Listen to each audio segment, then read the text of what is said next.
Ooh.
So where did we leave off?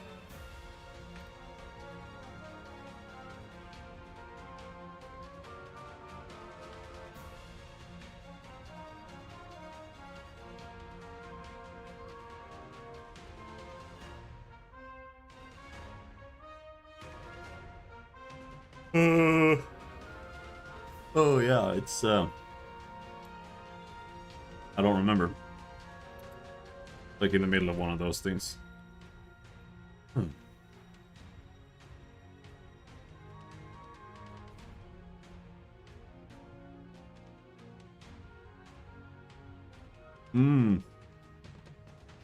Right. I was working on implementing character behavior and stuff. So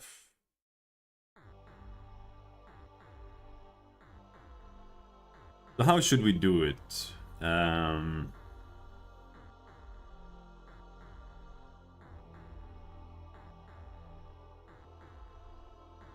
Now we're... I don't want to do the prefab approach. Of course, the suggested approach someone has given me is garbage, as always. But I appreciate their attempt, I guess. So here we have a spearman. And he's got an ID, a string, a sprite. And he also needs...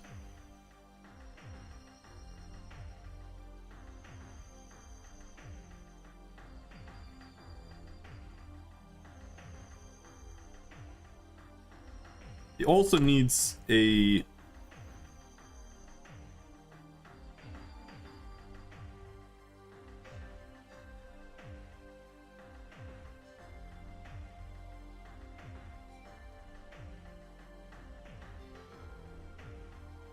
I don't know what to call it. It's like...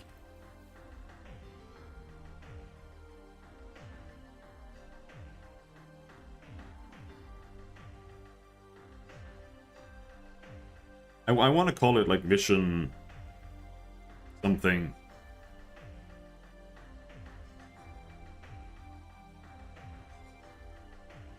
But it could be tied to something else as well, but for now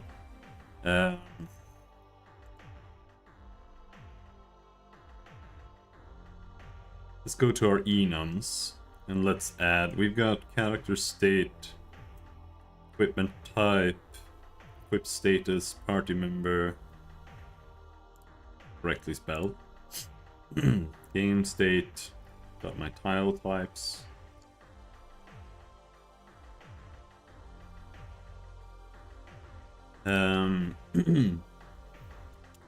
Let's add an enum and call it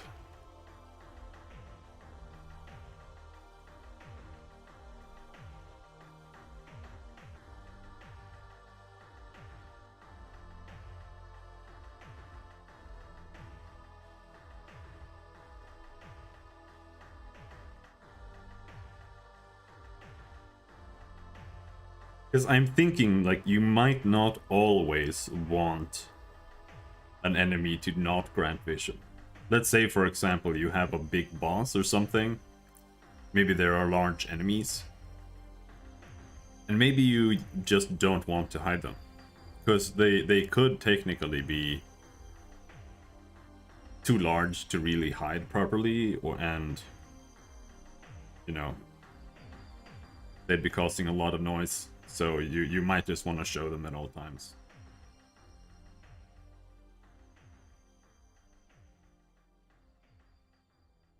And I'm not talking horse-sized, I'm talking like house-sized in that case.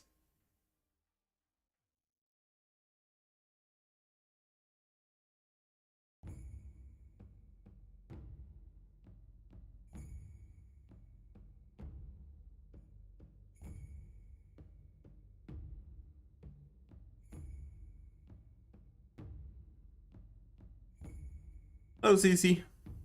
How's it going? Let's just call this vision. Vision type. Tired? I am also tired. Could have something to do with the fact that I've been working a lot, because I've been programming on my free time as well.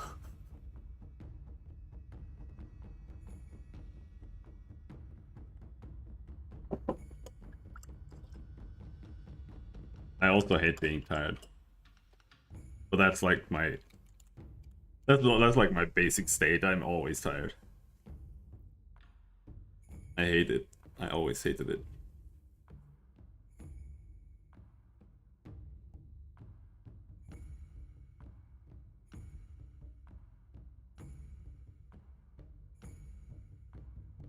I dropped out of university twice because I am tired. I don't really regret it though. I just regret going there in the first place. Because now I have a huge student debt.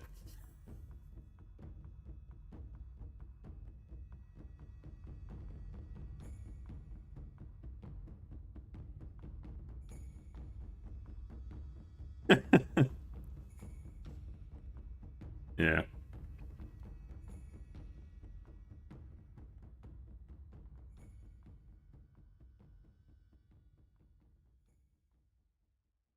I try to go for those walks. At least. Honestly, streaming is like the only thing that helps me take a walk. Which is like the opposite of what it should do.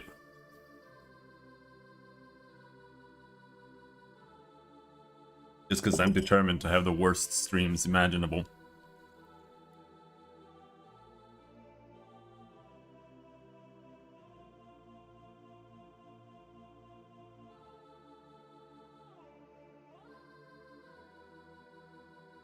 Um...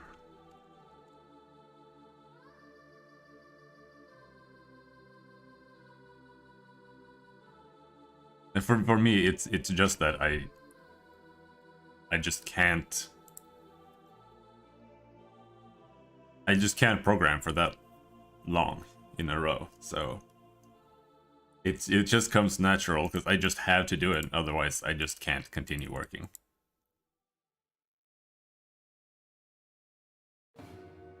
And it's helped a lot because there have been times when I tried to just work the entire day, and it's not good for like multiple reasons.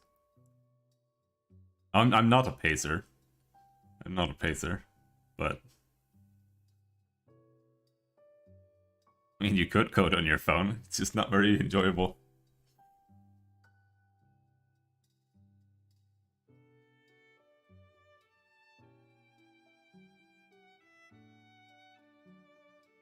I wonder if there are any good speech-to-text coding applications.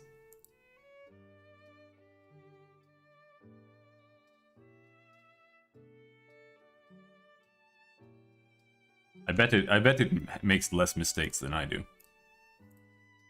Now we have a vision type here. Do you even have to do this, like set numbers? Does it do that on its own? Otherwise?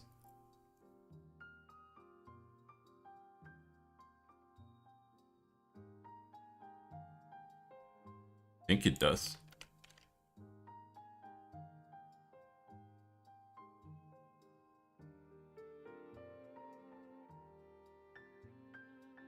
Yeah, it just enumerates them.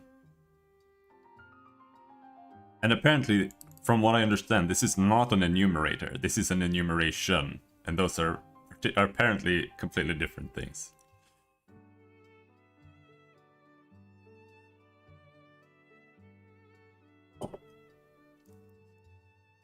If somebody offered to show me a text-to-code app, I would immediately reject it.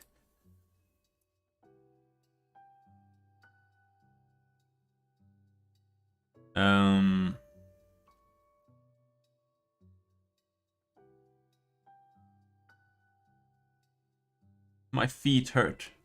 Another reason why I'm tired is because I've woken up every single night for the last like 2 weeks with aching feet at 5 a.m.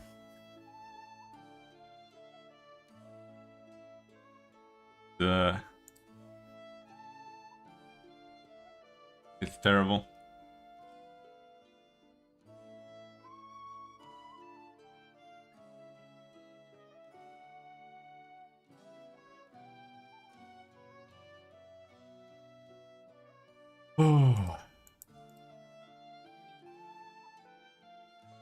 But I'm this close.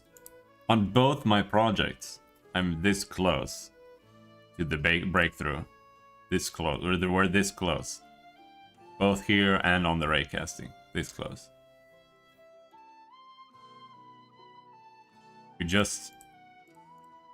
It would be cool to get this functional this week, but I'm not sure I can manage just because I feel like shit. But let's give it a try. What am I doing?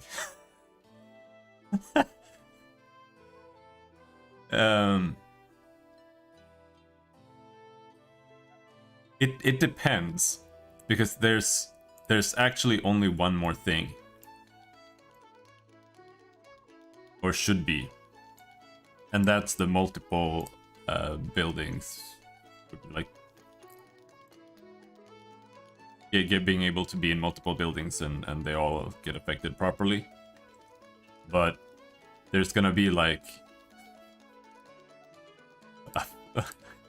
yeah, there's gonna be an eternal like revolving door of new problems every single day.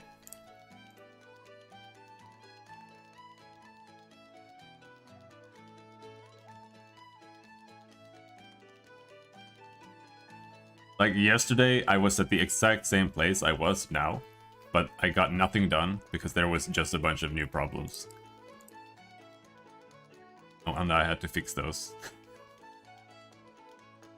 In fact, I think I added a thing to the to-do list.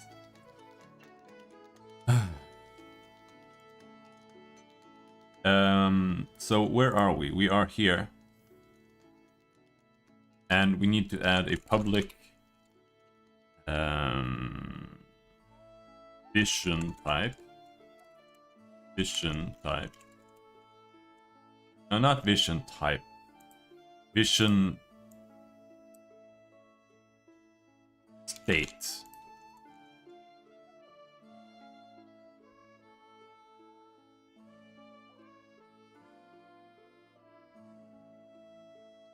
Subconsciously do not want the project to be over. I can promise you that is not the case. Holy shit, I'm so sick of this. I am so sick of the beginning. Oh my god.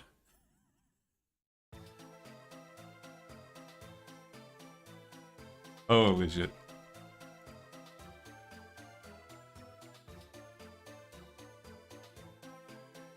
Now let's see here. The Spearman has partial vision and Rhea has full vision.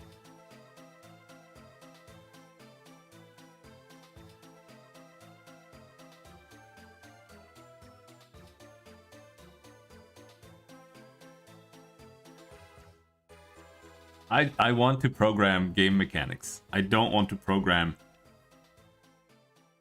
Like, I genuinely don't mind programming.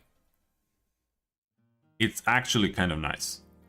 Even the like really hard stuff with the raycaster that we've been doing and just doing all this shitty math has been kind of enjoyable. But the one thing I get really, really sick of is banging your head against the same door forever, and it just won't open for no reason. And it's like, you're just sitting there just staring at it like, what's wrong? Like, I don't know. Like 2 weeks is gone. I don't know. Still stuck at this same door. That gets me.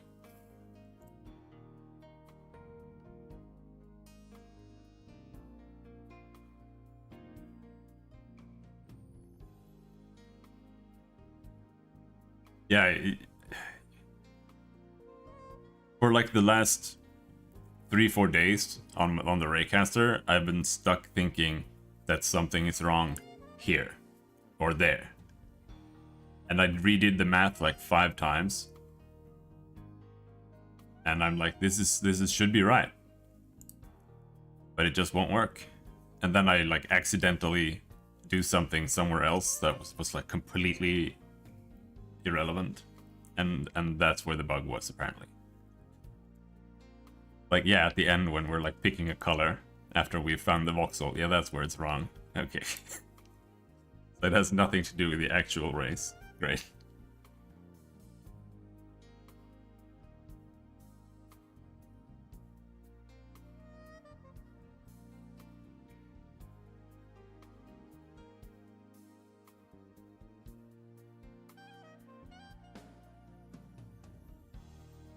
Yeah.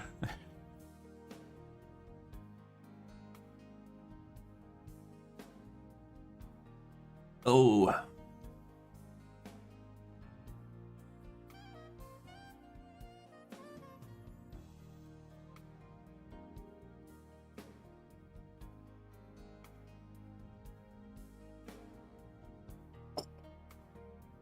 Yeah,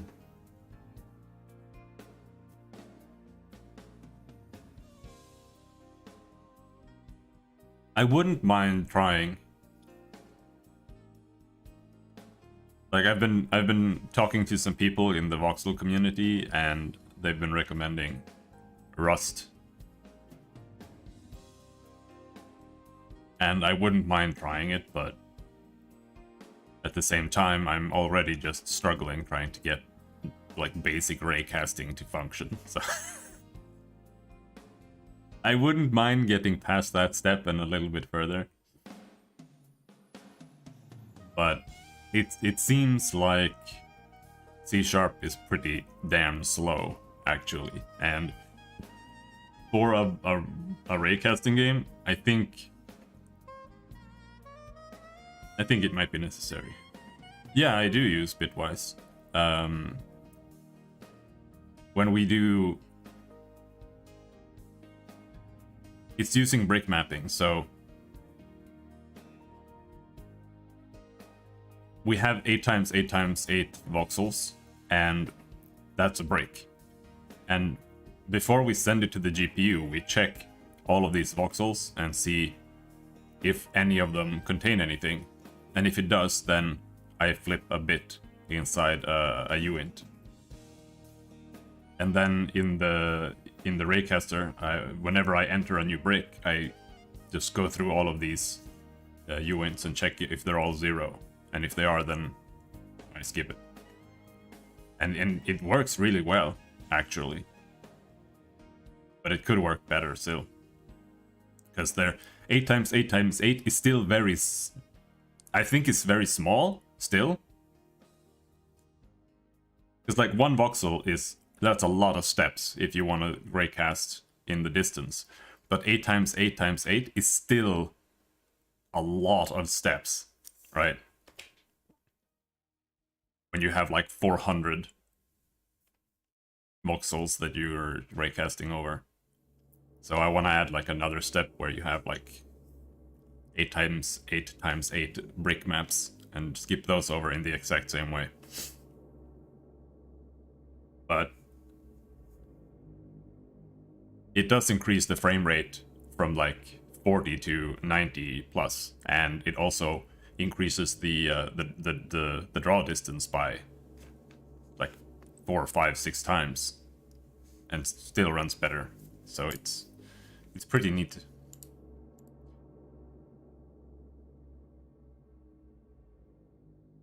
But yeah, Bitwise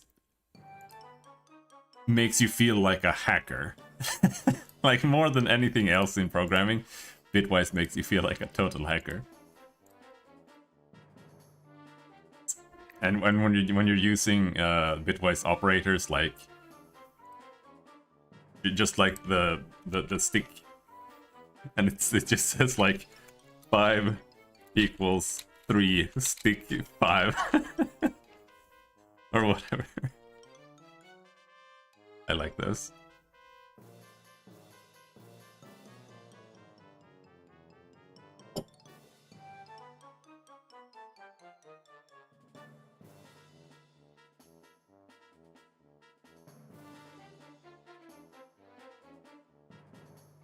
So we've got a vision type, and now what do we do with that?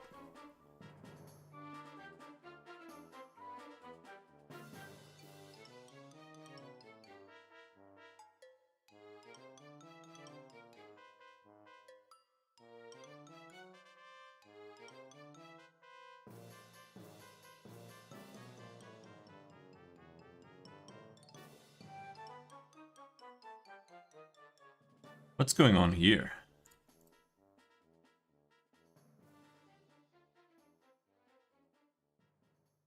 I think this is old. I'm not doing this anymore.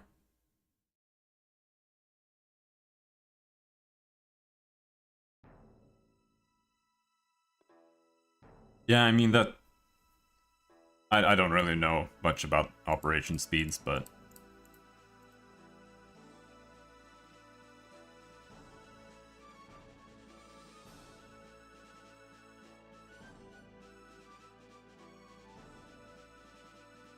Any other operation is... It is still a bitwise, but it's with extra steps, right?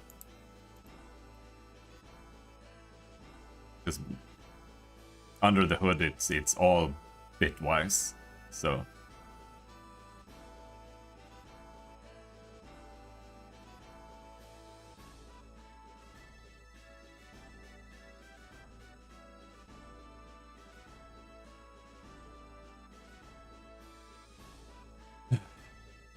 So now we have a vision type.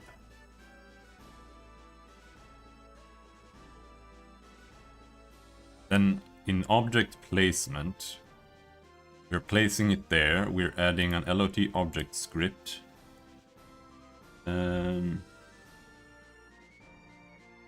have our object data.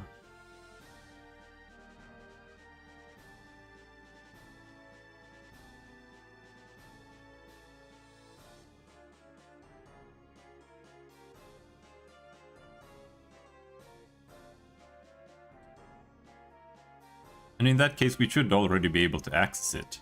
I shouldn't need to do anything more. Because all the information is inside the object data.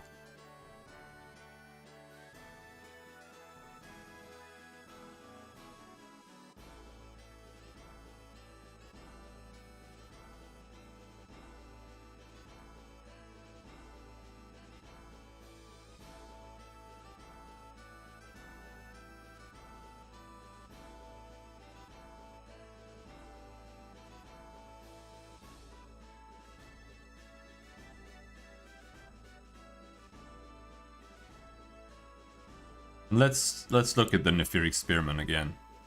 We've got some behavior here.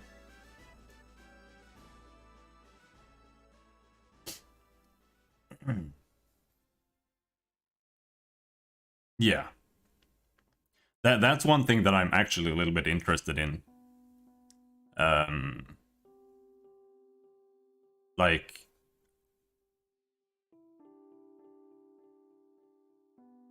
when you make a temporary local variable, like how much of an impact does that actually have? Like, let's say you have a for loop and you're iterating over the for loop like 10,000 times. And like, how big of a difference is it to set an integer first before the for loop and declaring it inside the for loop and just setting like equals whatever. That's something that's a little bit interesting, but I know I can just like stopwatch it basically and just print whatever, but it's not accurate when you do that. At least not here. At least not with the Unity debug, because it's slow as hell. So whenever you use the Unity debug, like all the values get super distorted. It's like, yeah, this took like an entire second.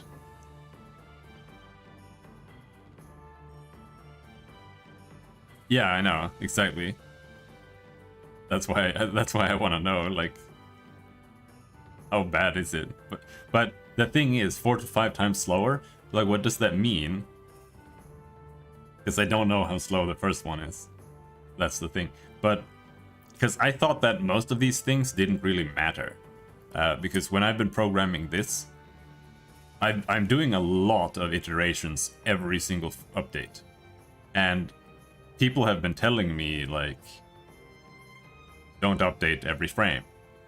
Don't do like run over all these frame tiles every single frame, etc., etc. And it runs at like it runs fine. So so I haven't really seen the issue.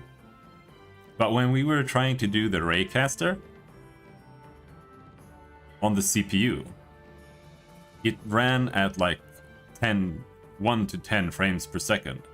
And that was before it even raycast, because it was setting up variables over and over again. Like, I removed the entire raycasting part, and it was like just setting up all my local variables on the different threads, and it was running so poorly. And that kind of made me wonder about that a bit more.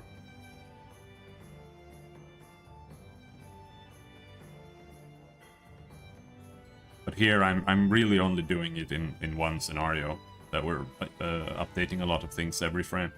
So it's still fine. It's still borderline, but I think it can still be improved a lot of ways.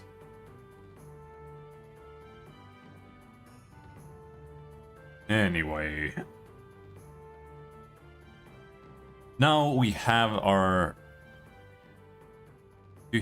vision, and they have vision when we place them. We need to once again go back to the object placement and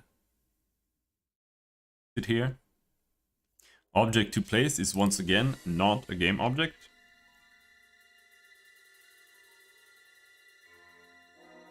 Object data.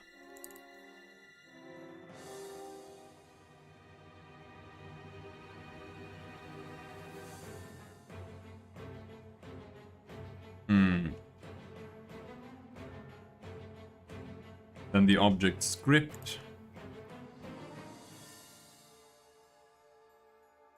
takes LOT object data.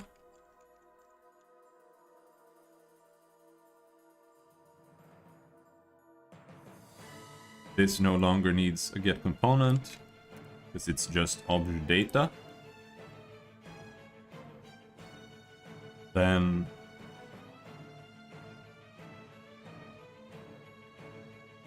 there we get behavior.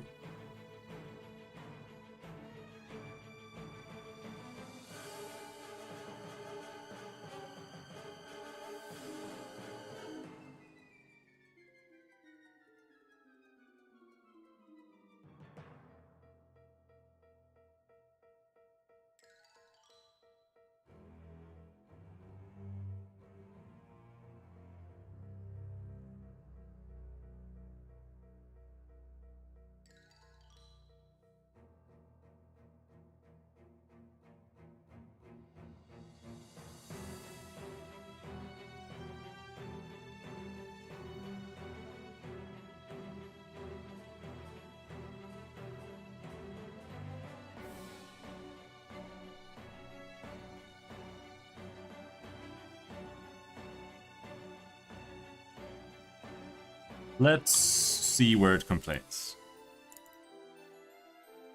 Here. Resource GOs. This is LOT object data. Object browser scroller.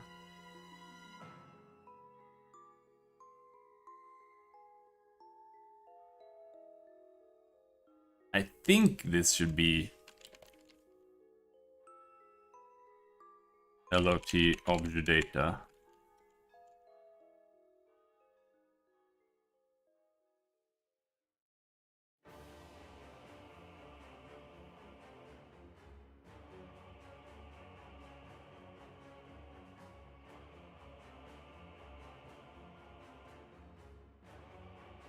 Cannot convert from Unity engine game object. Yeah, I know.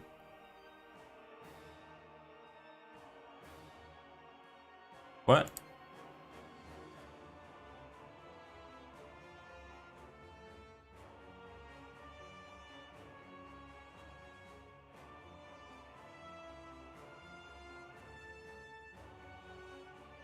Why are you converting to game object? What are you pointing at?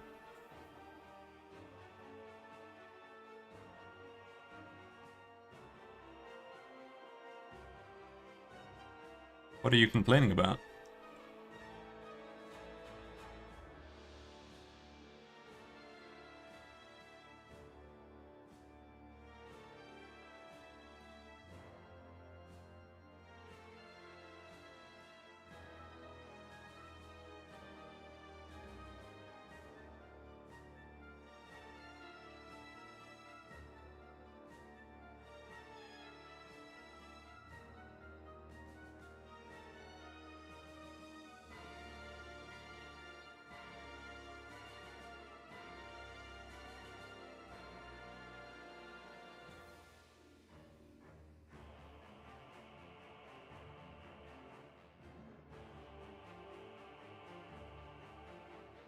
Brain can't grasp how iterations and structures work. Iterations is like the easiest thing ever. You're overthinking it if you can't grasp it.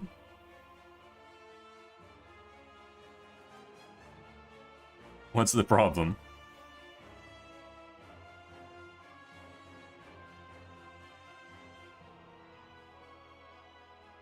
The only thing that's confusing about iteration is when you do plus plus, like I plus plus.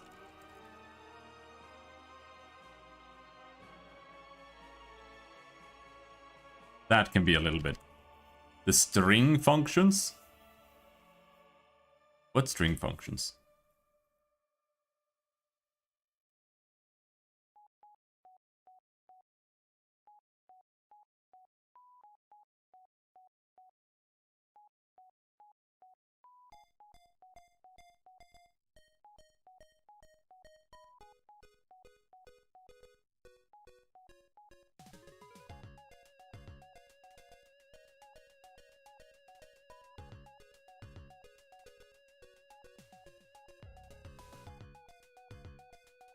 Reverse word integer equals strlen string storage var -1.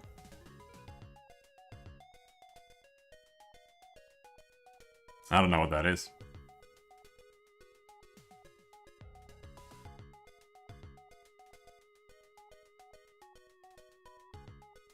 String length.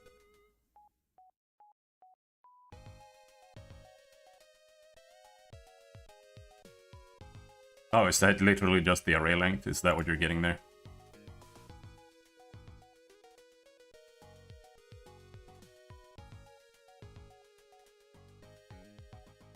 So then that's literally just getting the array length. -1 to reverse it? What does that mean?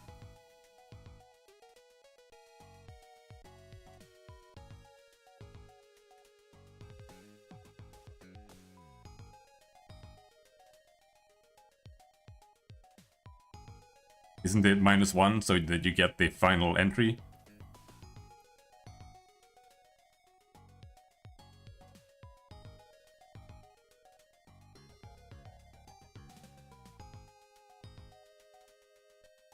Yeah, he's doing university programming, so most likely they're doing C or C++. That's what they teach you there, usually.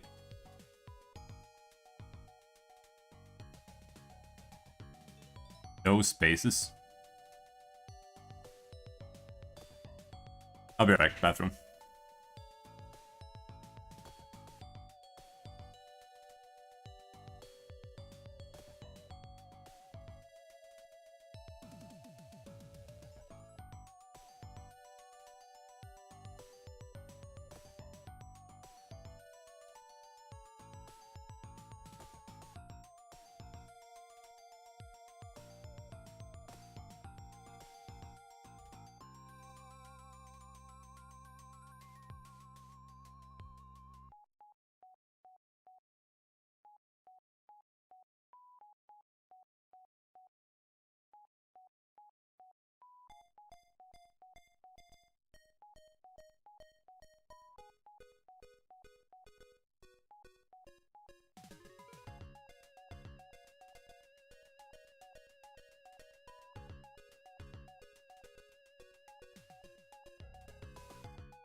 -1 is added, so no spaces.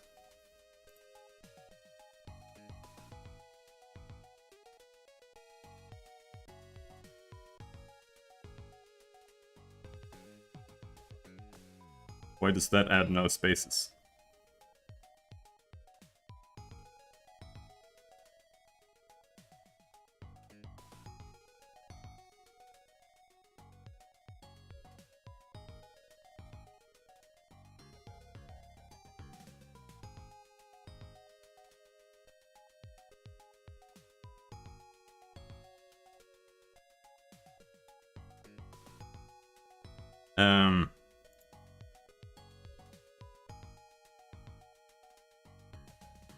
Oh, it's in the... Oh, that's why it's showing that, because it's on the side here. Here. There.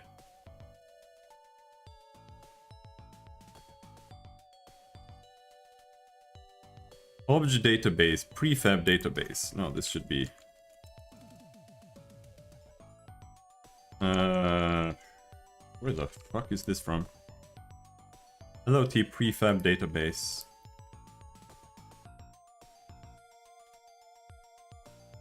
This should be LOT database, object database. Then this is still wrong. It needs to be object database again.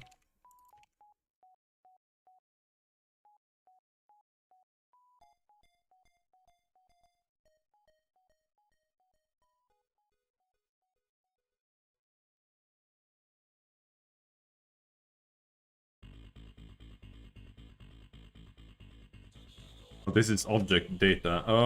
Oh shit. Why am I doing object data? Can anyone tell me?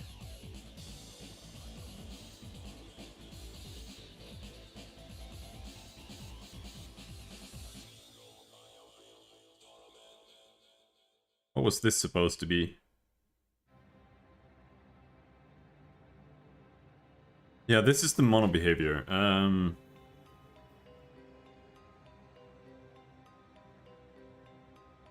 I don't want to use this.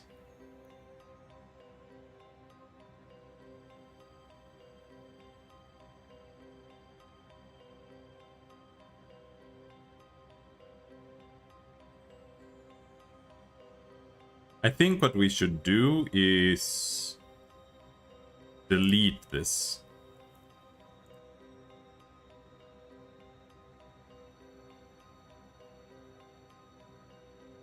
Because the object data was kind of the same thing as the object data, but I was trying to put it on objects as a component when we were trying to store things as prefabs, but the prefab solution is just not good.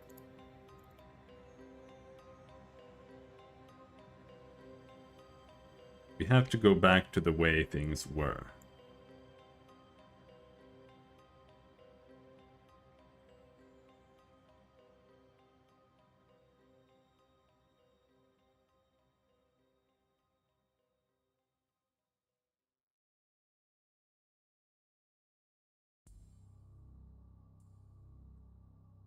Oh yeah, this is object sprite.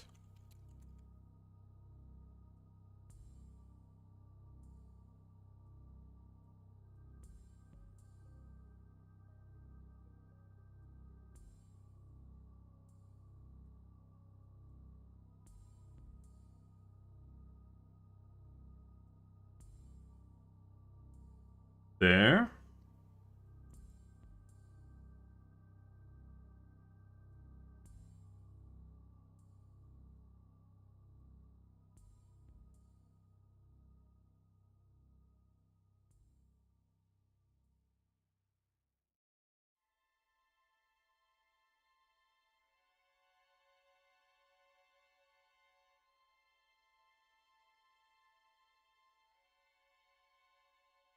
Is this supposed to be a game object?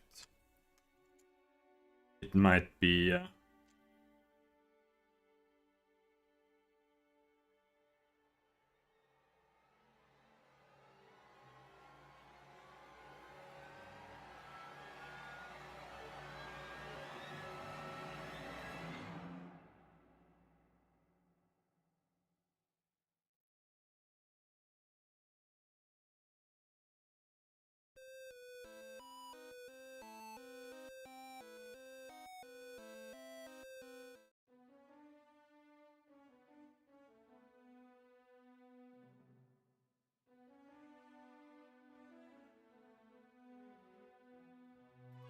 They don't show up here.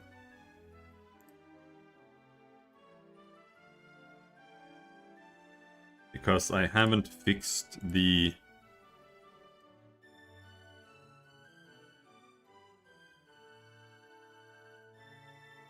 Here. This needs to have a different string. This isn't prefab objects. This is... scriptable objects.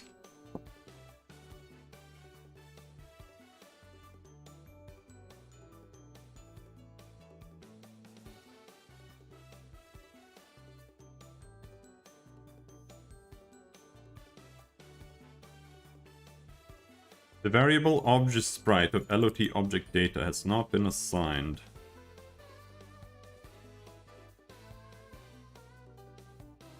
Huh?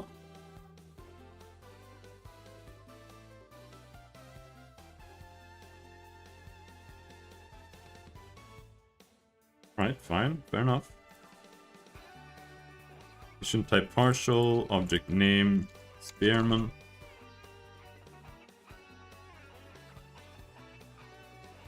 E1.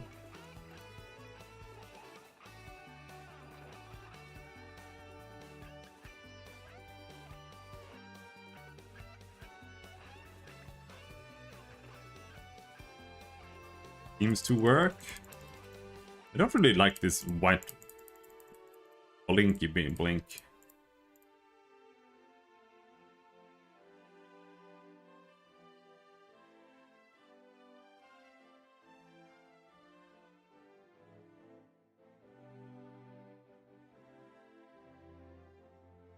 Because that is an order issue.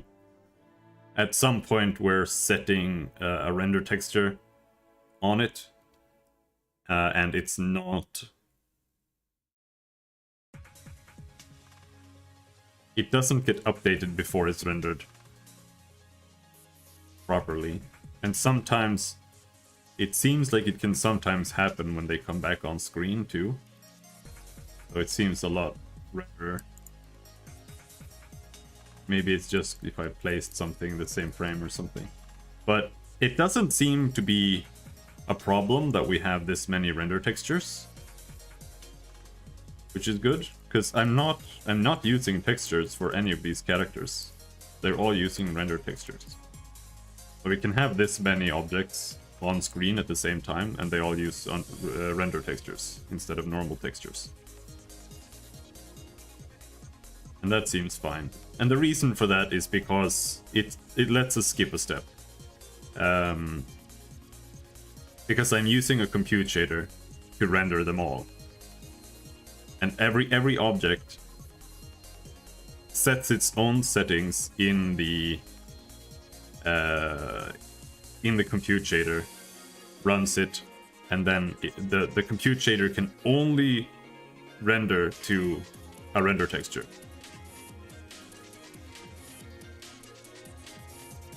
So if I would want it to be on a normal texture, I would have to transfer all the pixels, and that's a huge step. So it's just good that we can avoid that. Hopefully. The game, I think we have quote-unquote AI. AI is literally just find the closest enemy, move to closest tile, do damage. Like, that's AI.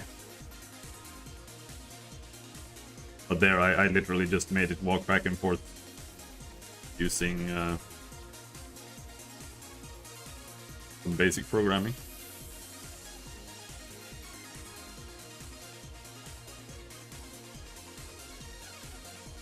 See here, I have a float called stage, and every frame I increment stage, and when it's at certain stages I just move it to the right, then it stands still for one stage, then next stage it moves back to the left, then it stands still, and then it loops.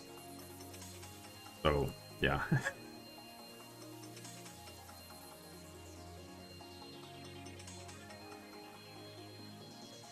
I cannot make them do flips. Well, I can, actually. All you need to do is rotate.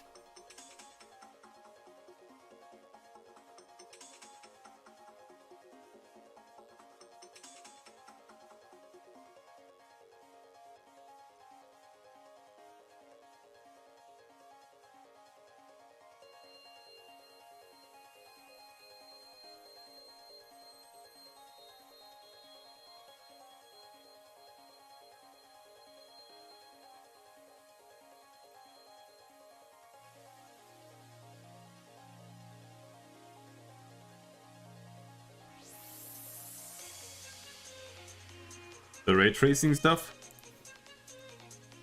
Yeah, it's pretty bad. Super annoying. Because it works. It works perfectly. Except that there's like this one little bug in the code that I used. So I'm thinking about finding another like base setup for it. That might be slower, but might actually work.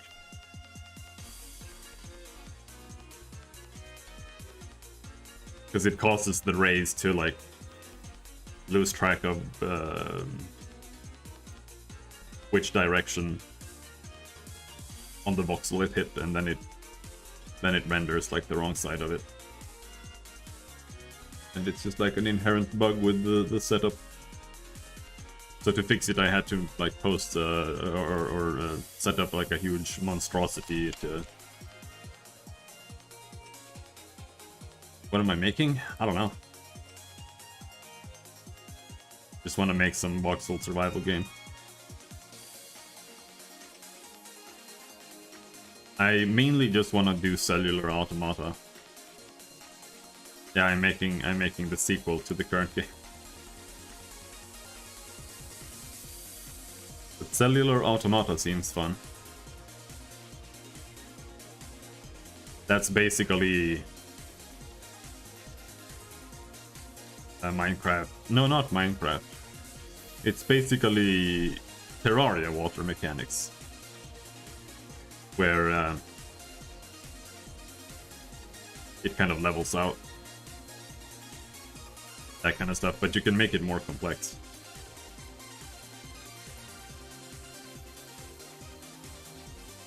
That's what I really just want to mess around with at the moment.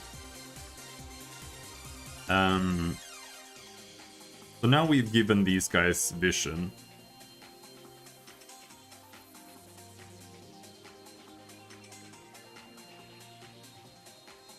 I mean, yeah, basic automata is pretty simple, but really all it's doing is like comparing volumes and equalizing them. But you can also add velocity and viscosity and everything that you want, permeability, etc, etc. The more you add, the heavier it is, but you can do all of that stuff.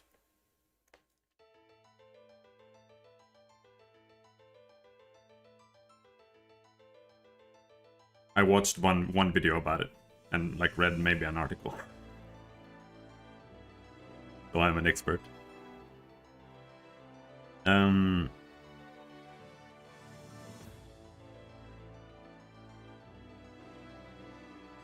Ironically, I feel like it doesn't take more than that to be better than like 99% of people out there who are actually like doing things with it. Like just trying to find people who can help me understand the ray tracer, like it doesn't exist. Like I've been asking around in like 5-6 different Discord channels for days, and there's nobody who even wants to talk about DDA ray tracing algorithms. It's like, I don't know.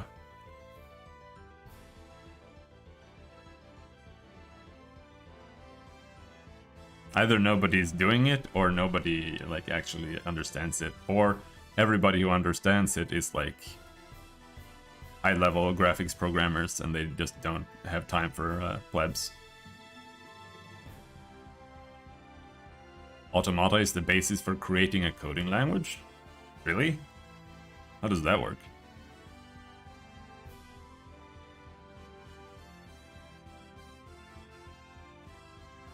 Yeah, pretty much. They have like... No, they don't even have a YouTube video about it. Every single... Like, you can't find anything on it either. If you Google, all you find is like papers on it. And papers don't help. Because they just like show you like pictures of like the technique and kind of describe it, but it doesn't really help you.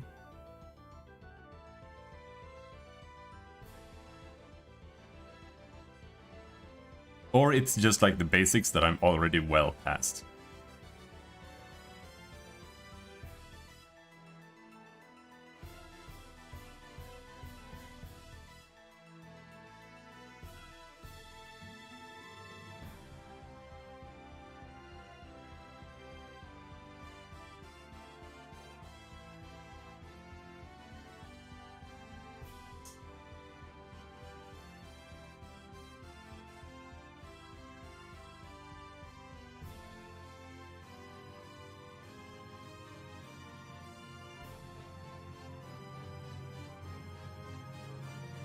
Yeah, I need a free personal tutor that tells me exactly everything I need to do. That's what I'm looking for.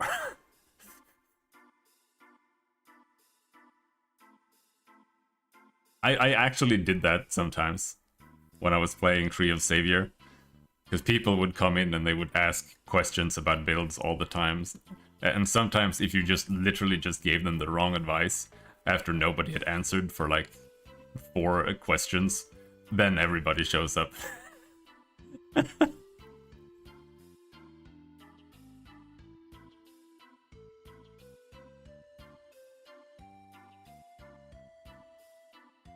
Because people can people can deal with not giving a shit and not answering, but when they see that someone is wrong, they cannot deal with that shit.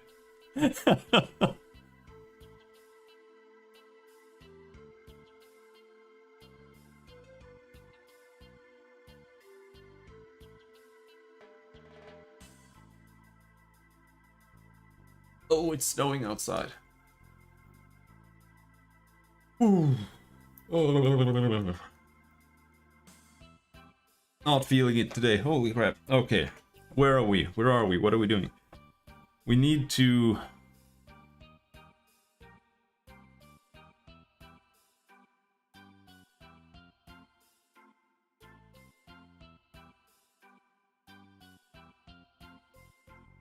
We need to basically go into our main script in that. And then we need to find underscore player position. You know what? I kind of want to do this. We have my compute shader, but let's find shared material. Why is that being set there?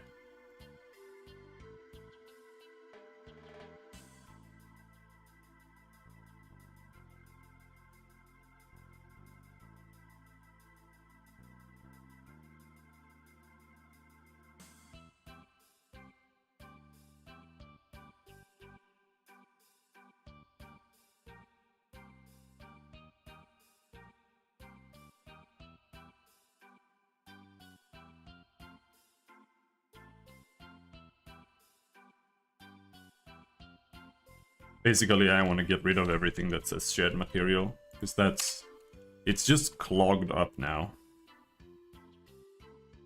And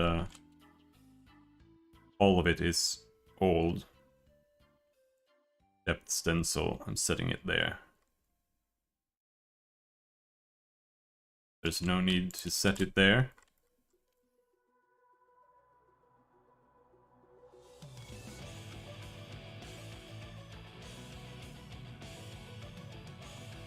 The rend shared material, that was when I was still doing things in a normal shader.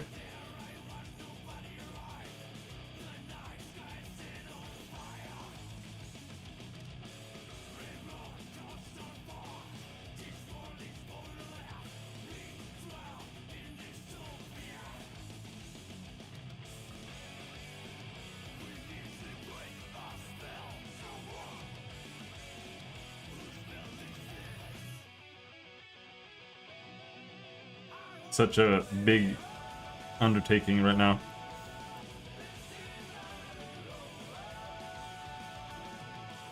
Am I setting this current Z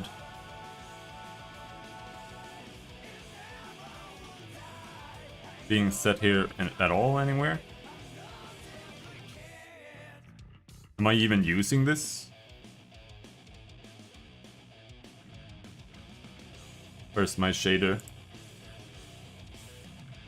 New compute shader dot compute. That's my shader, by the way.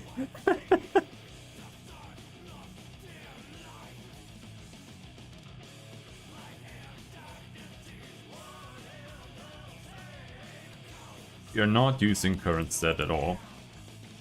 And player position, I think this should be phased out.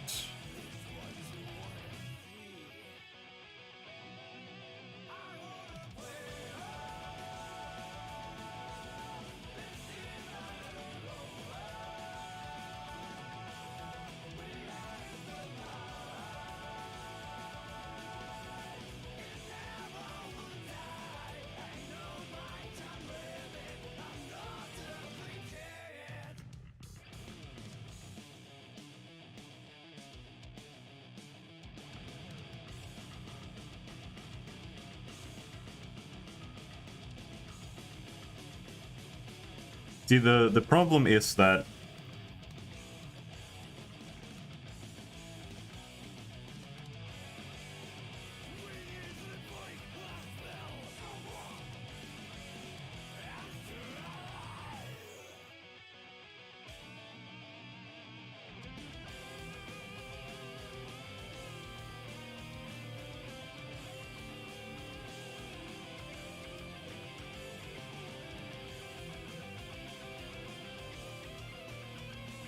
right now I just have two booleans. One is called player inside building and one is called player indoors. No, player indoors and player behind building. And the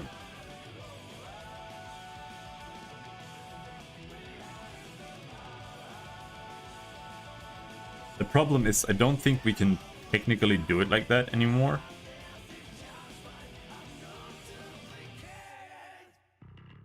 But rather, that has to be stored on the character. And we have to check each character instead. So, like, a character has to have a flag that says that it's indoors or not, and it has to say, or it has to check which building it's behind and which building it's indoors. And then for every section where we need to check if we are indoors, every frame, it's gonna be like, is any character inside here? That's how it has to work. Because we're checking the tiles. We're not doing like the other way around. And we can't just... The character can't communicate with the tiles. The tiles can communicate with the characters, though.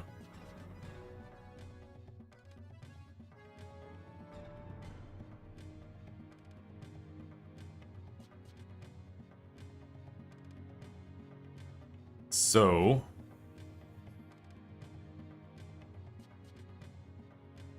it's gonna be in LOT object script.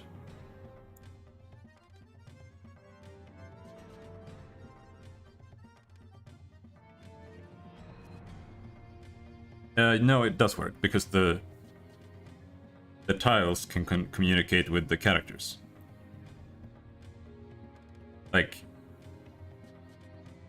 the character will walk... the character can read, like, the tile below itself, but it can't access, like, the tiles that are in front of them and change them, because a wall isn't a wall. A wall is just a series of tiles that all have the same values. Like, it's just a series of tiles, and they're all building number 2, and they all count as horizontal wall. And then when we are checking the tiles, all it says is it checks all the tiles individually, and it's like, this is building number 3. And then it checks the character, and it sees the character is standing in building number 3. And then it checks, am I below the character? If yes, then it becomes transparent. That's how it works. It's kind of heavy. Yeah, exactly. The character, it does read from the tiles, but the only thing it can read is that it's standing on a tile that's building number 3, for example. That's how it knows that it's in building number 3.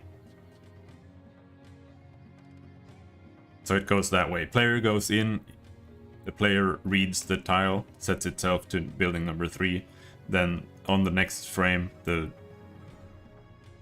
tiles will check the player, and then they set their own states.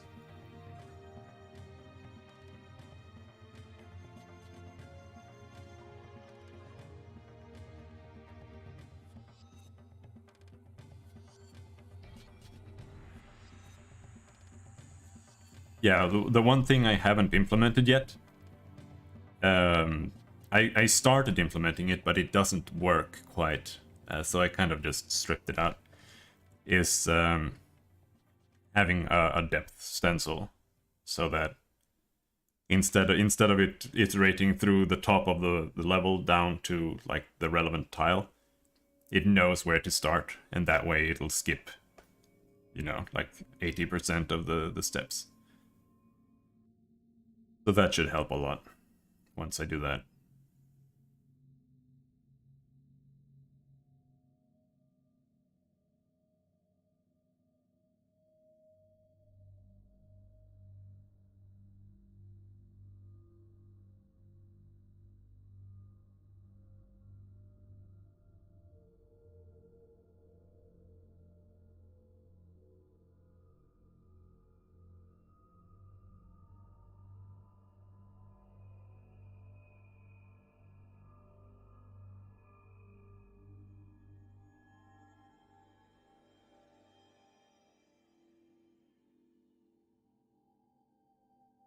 Now, where were I? Where was I?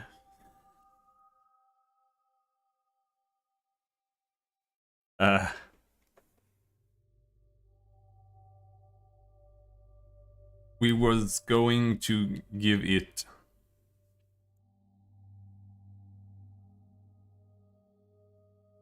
rendering info. Public bool is inside building. Well, no, it doesn't need a boolean for that. Just make it an integer.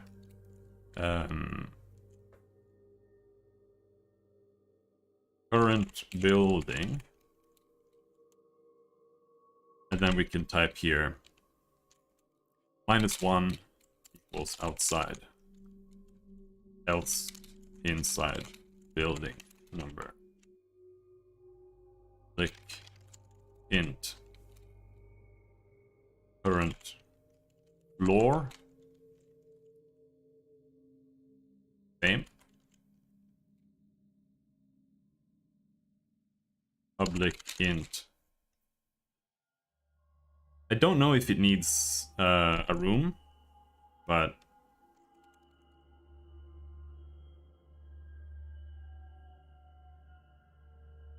we can do that. That way we know if it's behind something. Or inside something.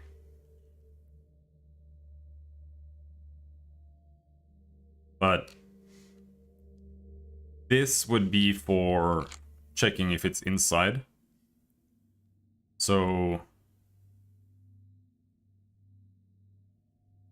we would need, I think, behind building number.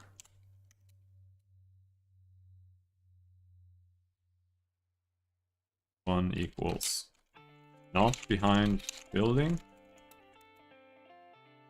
Else behind building number.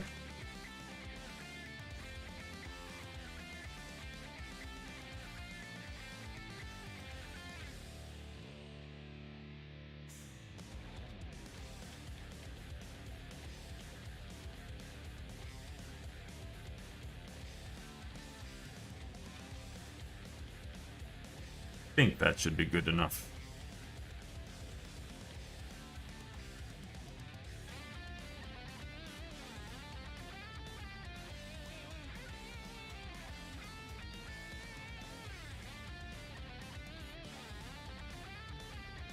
But then it also, in its update,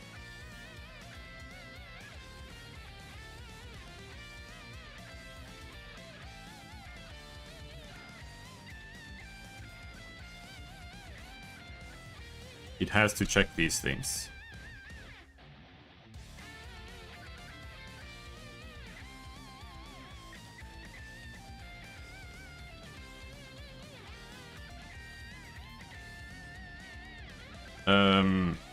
Not entirely true. But like,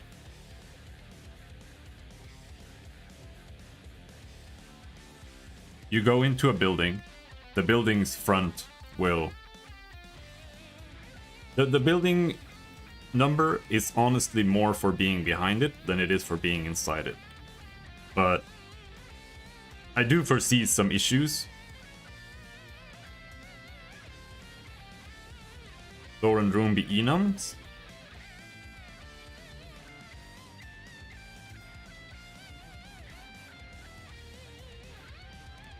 I don't know. Because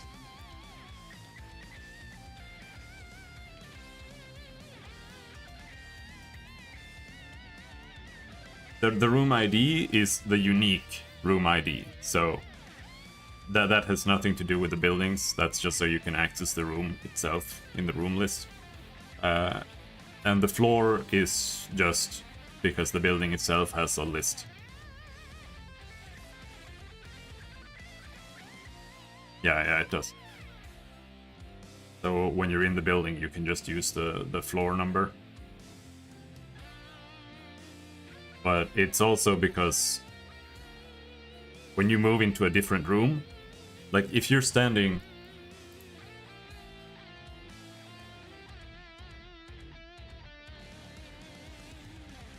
You're standing in a building that looks like this, and you enter here. The building might look like this, right? You have multiple rooms. And when you're standing here, you want this wall to look normal. And this wall should become transparent. But once you walk into this door here, now this wall should become transparent, and this wall can stop being transparent as well. As an example. Or it might still need to be transparent, depending on how tall it is. But yeah, they're called rooms, dude.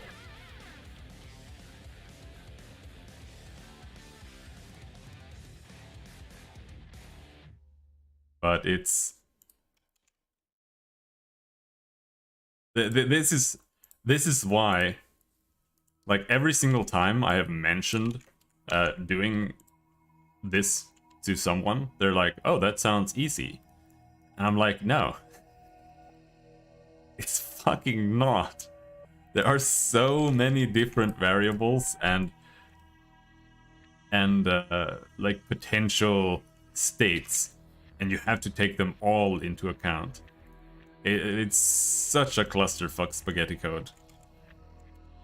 It is so terrible."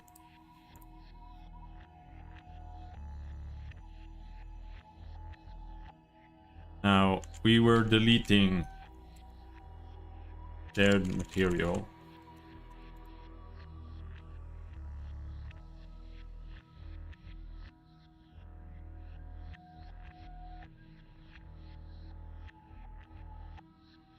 I'm a little bit scared of these two doing floors. Like, I do so many math to int, math F floor to ints and rounds and shit.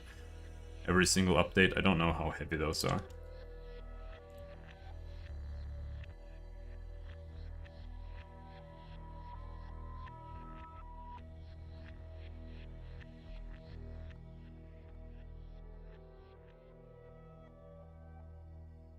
Restricts the users of the UI to labeling their own rooms.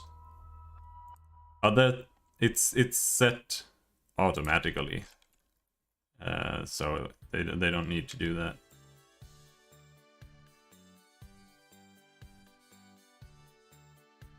But you can set the rooms manually too.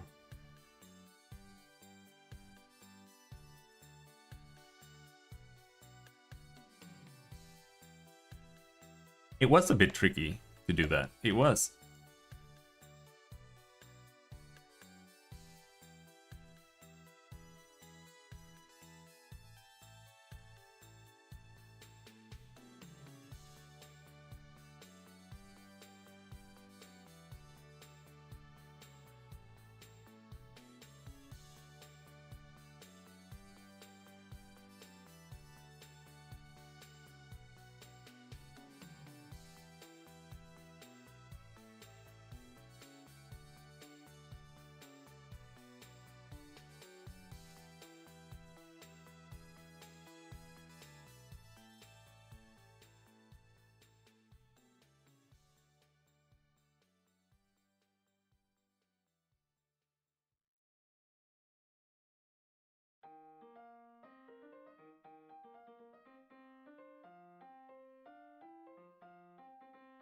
I think most of it is like in here.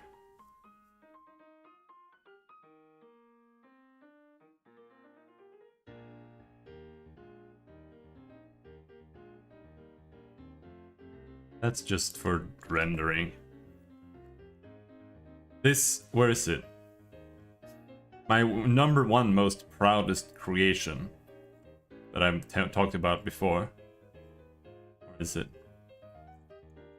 Point in poly. This is my number one most proud creation.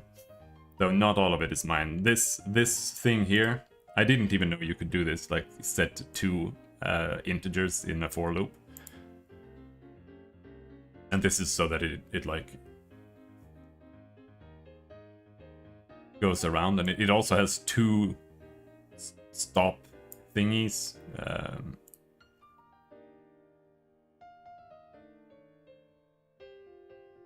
But this checks for if a point is inside a polygon. And I made it all myself. I made it up on the fly. Now it took a couple of hours. But how do you check if something is within a polygon like this?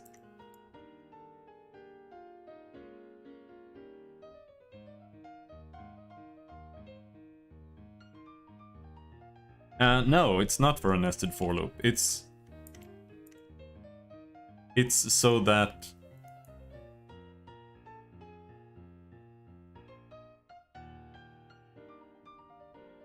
basically when you start checking, you're checking 2 points. You're checking this point and you're checking that point. And the setup was so that you check the last point and the first point first, and then it kind of iterates to just going around in a loop once.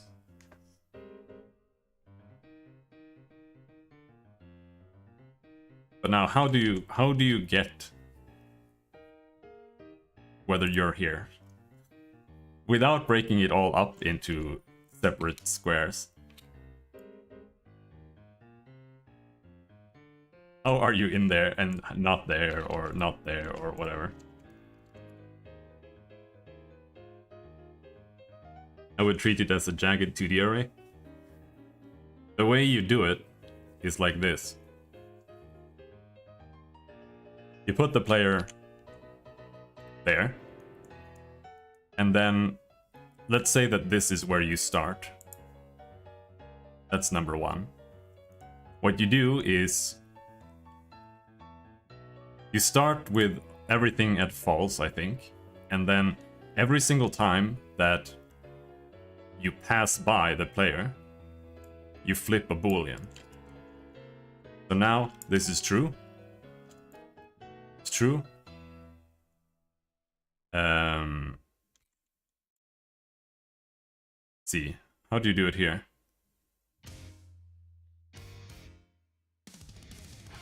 I think this doesn't matter. And then here, this is true. Here doesn't matter, doesn't matter. Here, we do kind of pass him by. True. Go up. True.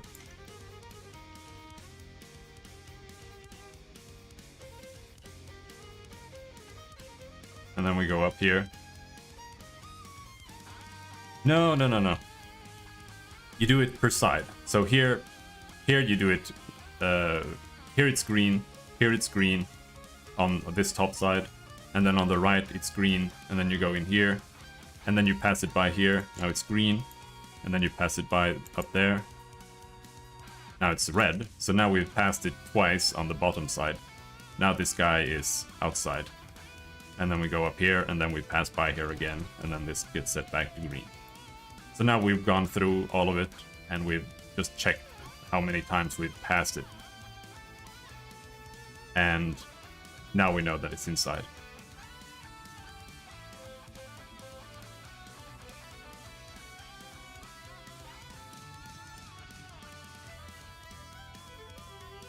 And it works. It just takes a little bit of time because it has to go through all the vertices, but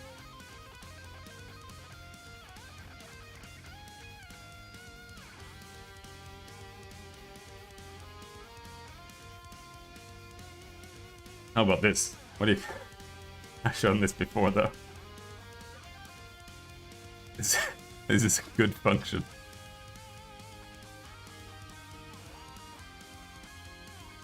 But I had to do it like this, and there was no other way to do this. We got 43 cases in a switch for different bit setups. And that's for choosing... That's for choosing the correct direction here when we're making like a sliced through thing.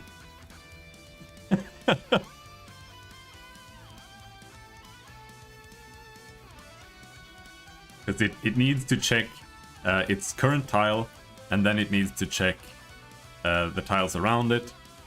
And if like a certain let's say this one is, let's say you've got a setup that looks like this, or like that even.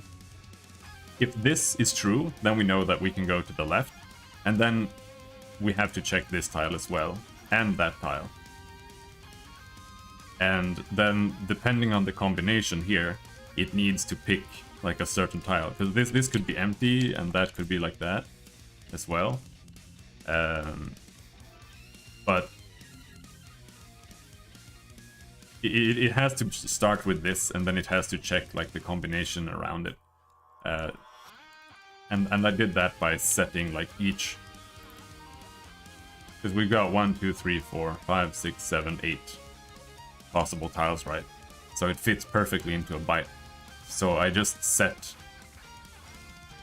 each byte represents a direction, and if that is true, that is true. Then we set those 2 bytes, and then we check if this is true, and then we set it as true or false. And then it just has to check manually against a tile combination or a tile here that represents those directions. And I just had to just manually list them.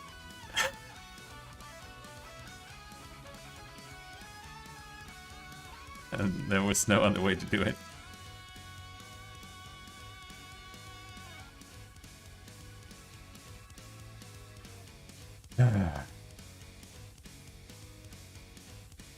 I am procrastinating.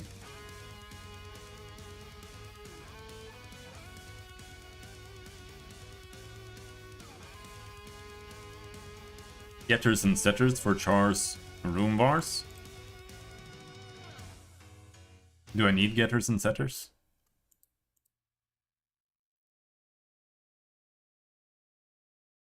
I would literally just check them.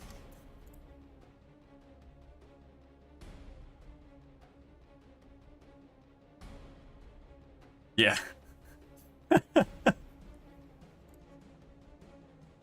I still have very little understanding for the most part of like why you would bother setting things private. For the like in this way that Unity does things, or in this kind of object-oriented programming at least. I don't see the purpose of it for the most part.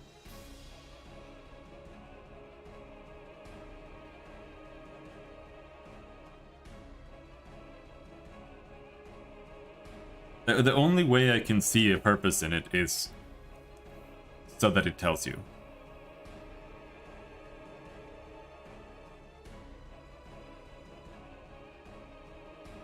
Just out of bar name confusion, I guess, because that's what it. That's what I feel it's like, that it's fall out of place. Yeah, maybe. Makes sense, I guess.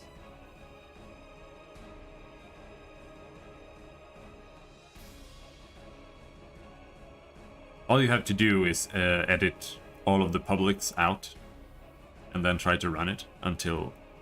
and so it tells you everything that it can't access. And then you just go in and you set everything that makes it not run to public. Easy.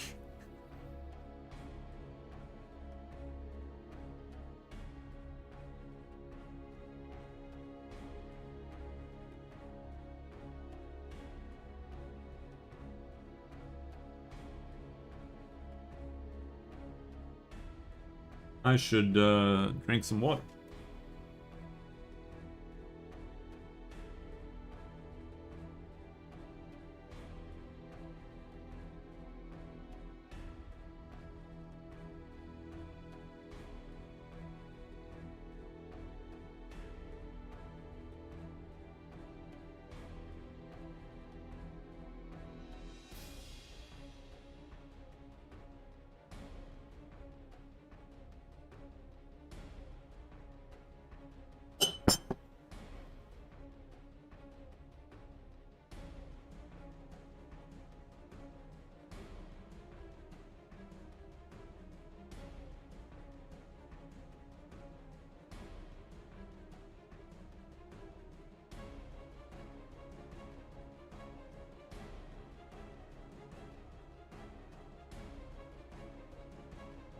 Oh.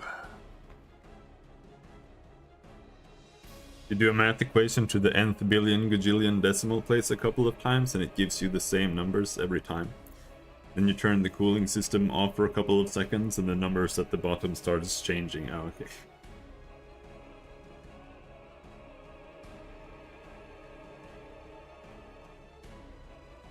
Yeah. Yeah.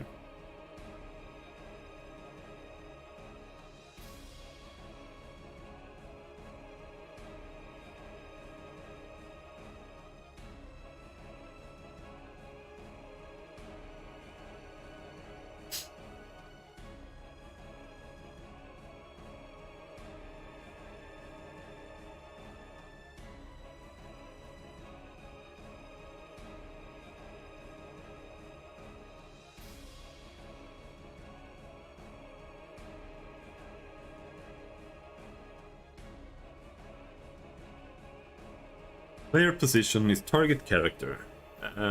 Sure, why not? The issue isn't that we're setting the player position.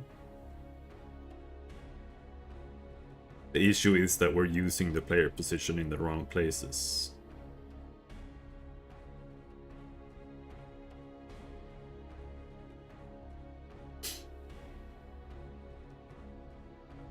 Let's go to the shader here, and then we find underscore player position.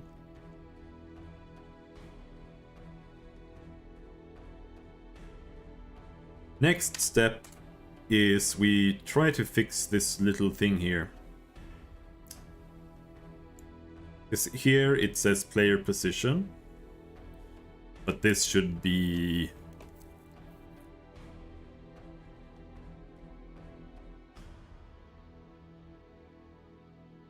I believe input underscore world position.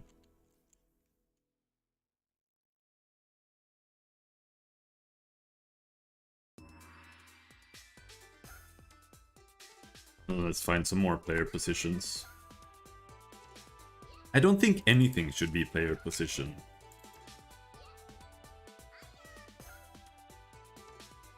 This might be a bit tricky. Does the input underscore world position come with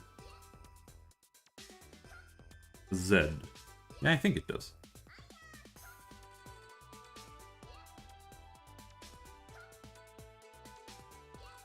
Let's just change all of them.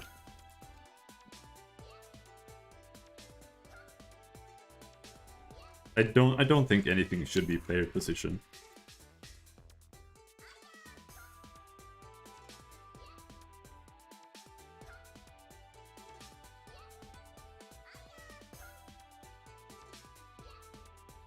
Object reference not set to an instance of an object. Open level.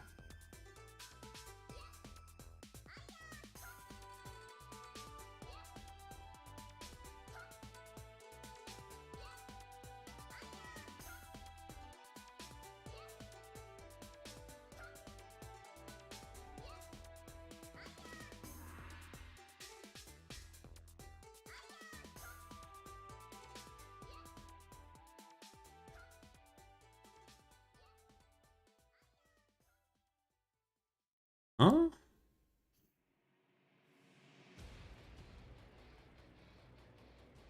That looks like it should load.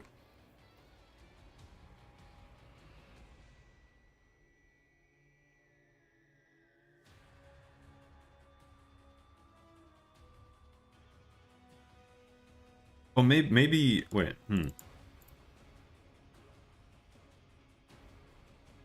We do have two things here.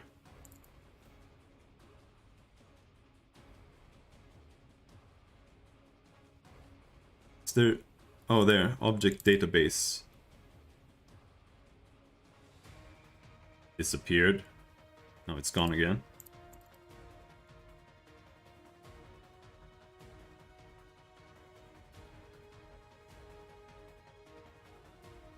No, still... Tile data vector. My compute shader. You think that should have a compute shader there?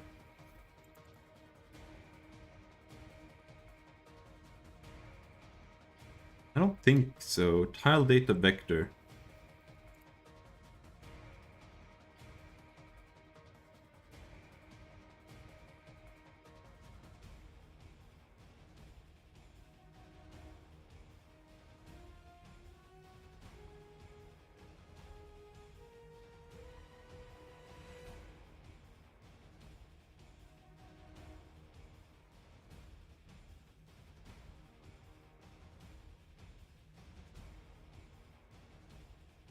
What the heck is missing?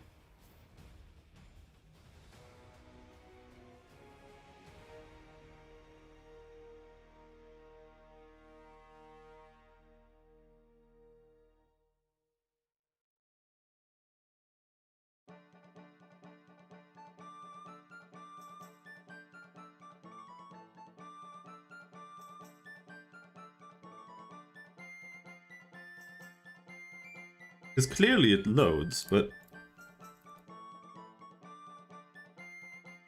it's still showing this.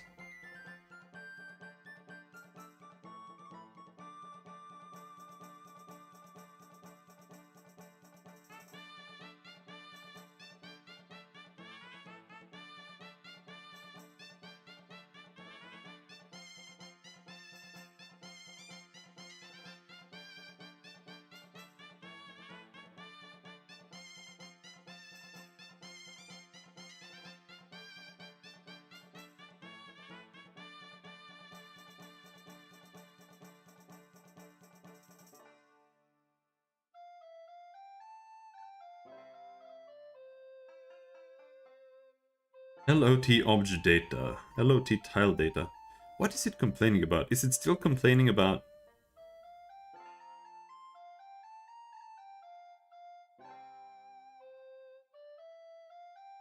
Maybe I named the format incorrectly. Let's see.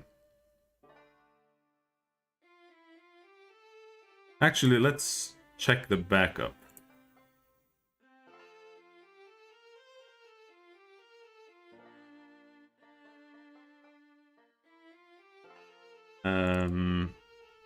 Which script should we check?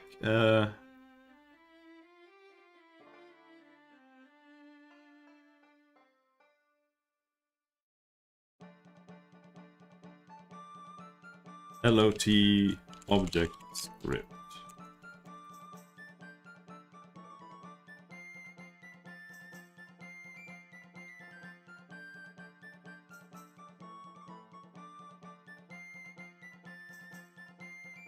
LOT object data. Oh wait, no, I know what the issue is.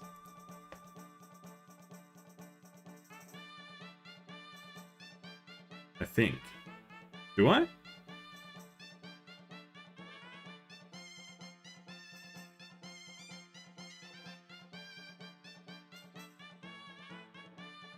No, I don't.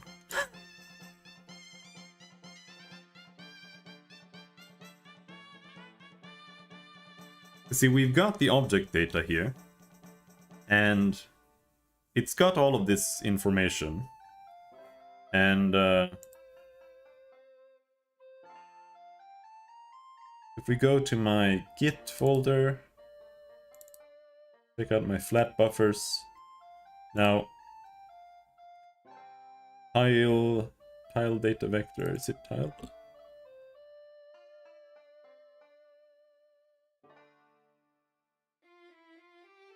Here we're saving object data.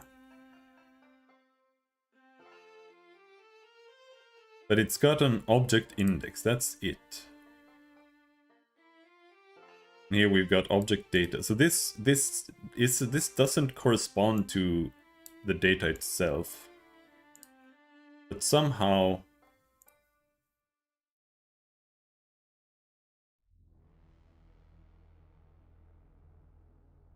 the object index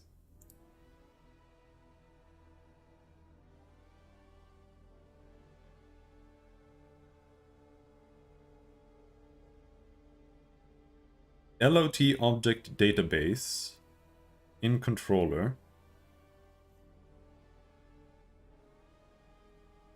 Oh, I think it's missing in the editor.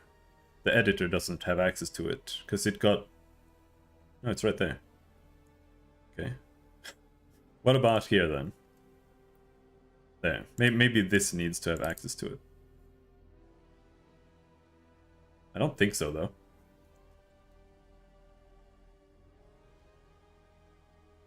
Alright, that seems to have been the issue.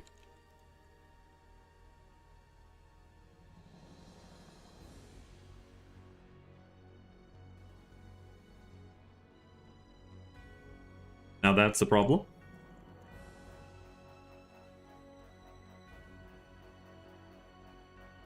The player works, but building is wrong.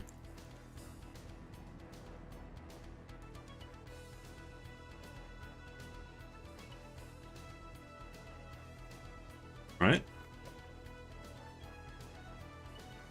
But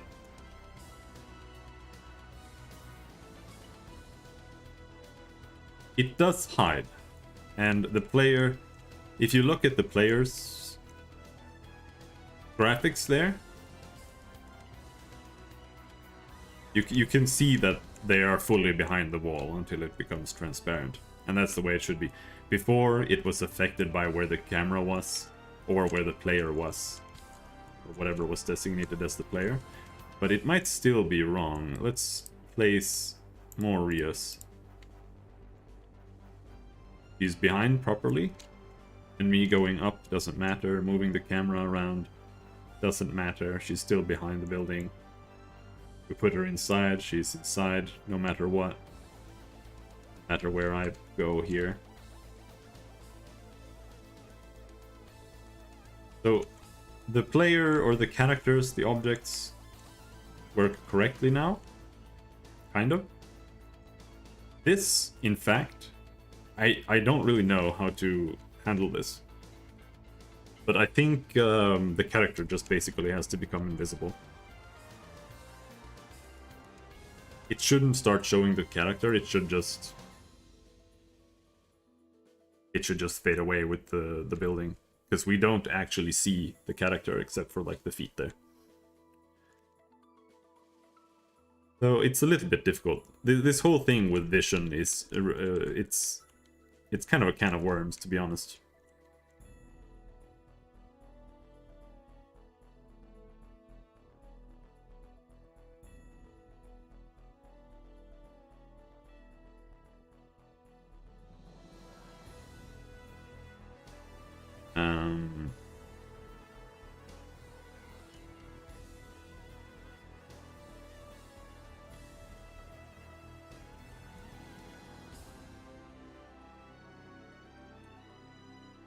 Yeah, but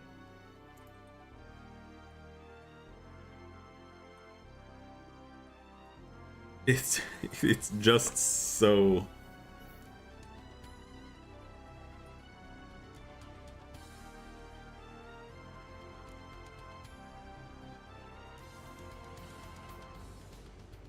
For example, let's say you have a character that's standing inside there, and then your only character is standing here. So what if this door is open? I would have to just like hide the character or whatever, or we would have to put like fog of war here to make it make any sense. But also, what if there's a window here and we get like vision inside from the window? How do I show the character? Do I hide the entire building? Or do I like outline the character maybe, or what? Like there are just so many rules for that kind of stuff too.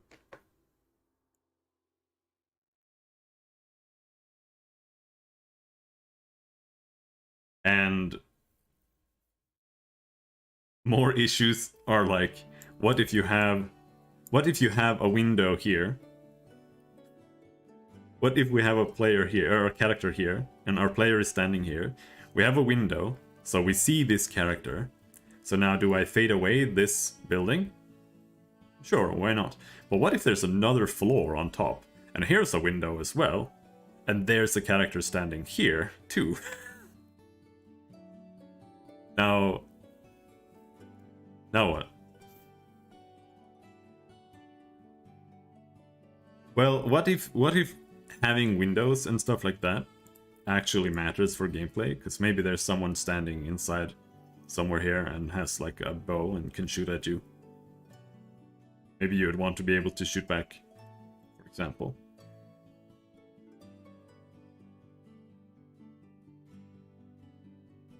But there are lots of ways to solve it. Like, you could just have a bright red outline, for example, and what you could also do is you could give them like a tile that they're standing on, and that tile is colored. And then you color that based on the height.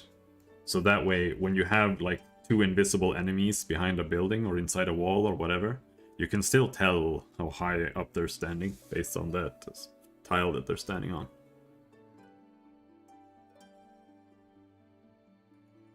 But these are all, like, I don't really want to get too caught up in this, because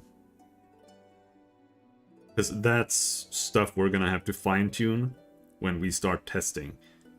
So we should just focus on being able to have multiple characters affect building visibility, and having different characters having different vision types, so that a spearman won't show us the inside of a building, but the player will, while the spearman will hide the background, or hide a structure if we're standing behind it.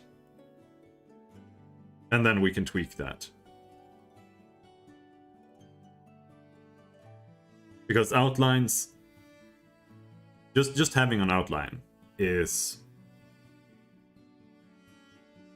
a very strong alternative to having vision. If you don't want to hide a building, for example, but still want to show that something is visible.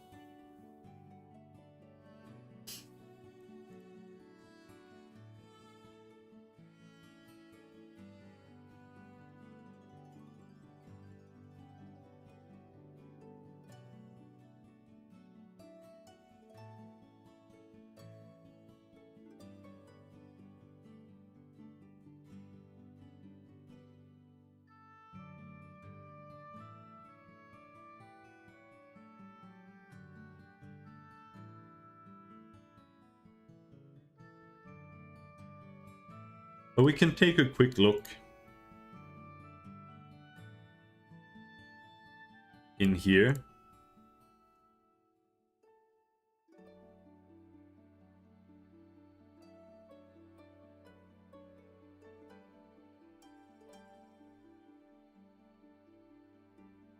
Oh, is this it?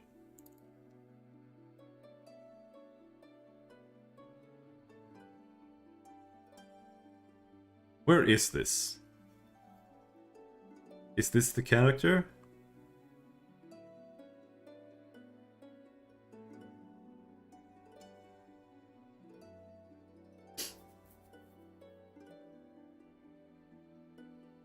No, I think that might have been the right place. Let's see if that fixed it.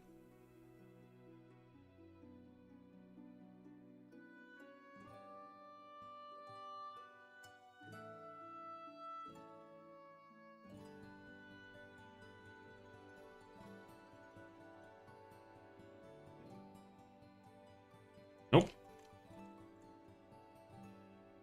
Nothing.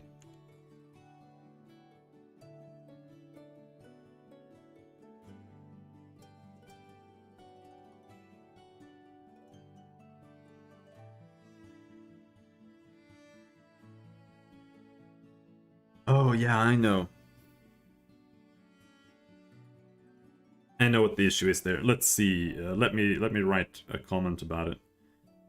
Render type 1 is here. This is the object.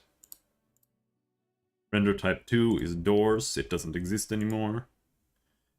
And then if the player is either behind an object or indoors. This is where the bugs start. Needs to check S buffer for players variables. And then the same thing is going to be true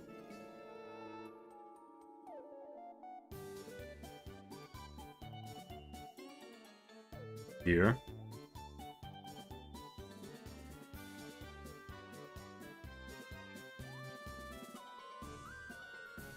Because it works on the player, because each player has its own input, or each character has its own input, so it always has its position.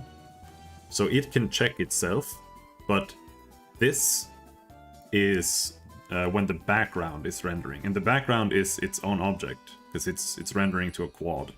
So the quad is rendering itself, and it will also get its own input underscore world position. So if it just checks against that, it's just checking against the quad, just sitting there. And that doesn't work. And this is why I used player position here before, because that way I could access the player's position, obviously. But now, this is where we need to do some loops and checks. And we'll see how hard it's gonna be, because I'm actually basing the transparency on how close to the wall you are, and I might have to change that for simplicity, because otherwise it's also gonna have to determine which player is closest to the wall, which might not be that bad. But all it needs to do is it needs to determine whose input world position are we using, really. That's all it really needs to figure out. So I don't think it's gonna be that bad. There's just gonna be like a for loop here, checking through the buffer. Pretty much.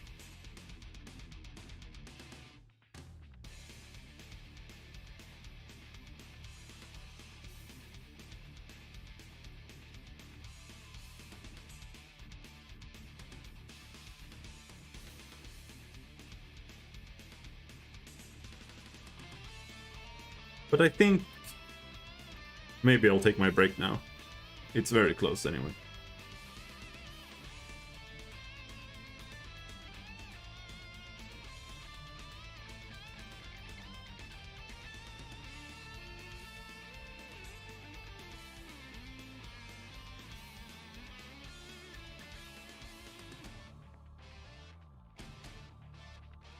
I'm slowing down and I need that walk. So, I'll be back in a couple of minutes. Till then, or not.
Need me some filmjölk.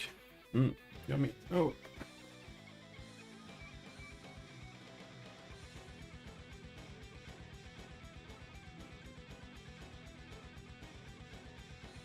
Whoa, shit.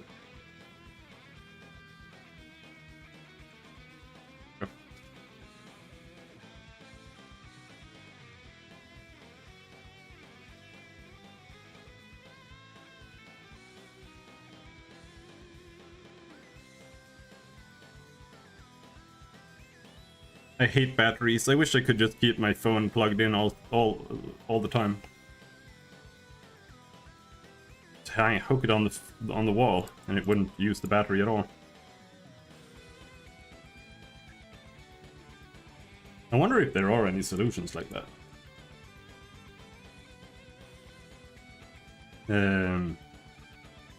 Android phone.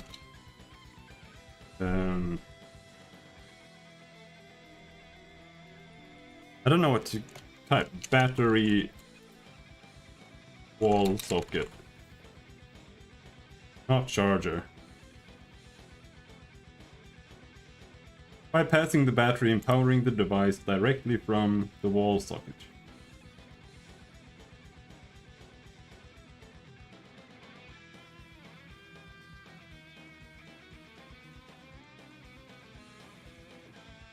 Battery bypass mod.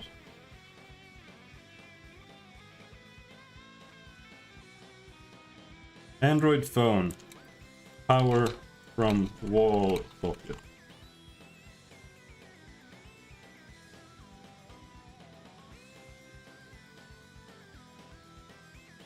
Power an Android phone without battery.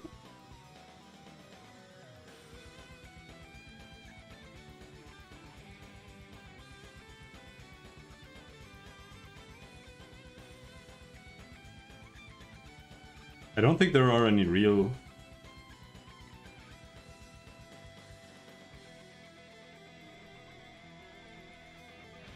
products for this.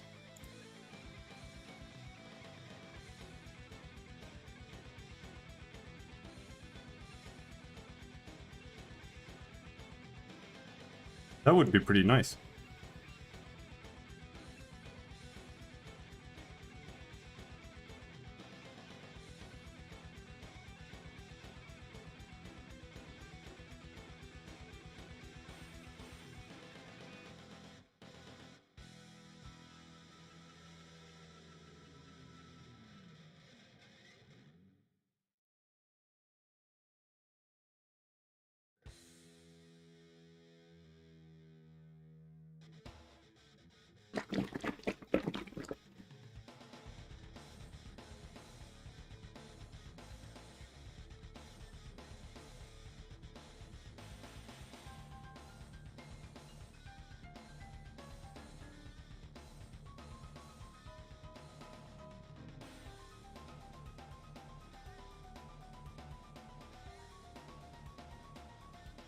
So what do we need?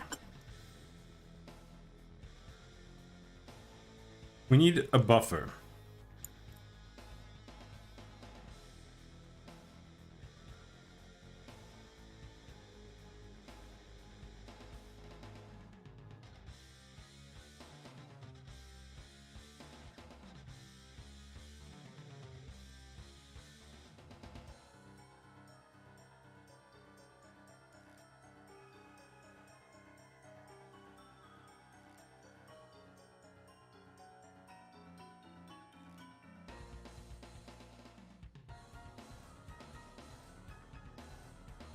But do I want to use a structured buffer? Probably. I don't know what other buffer types there are, really. HLSL buffer types.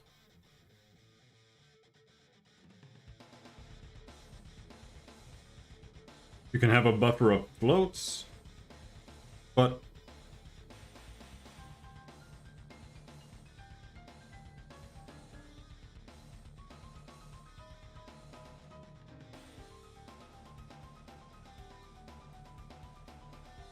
nah, we need to make a struct. I don't know why people complain about structs. Struct.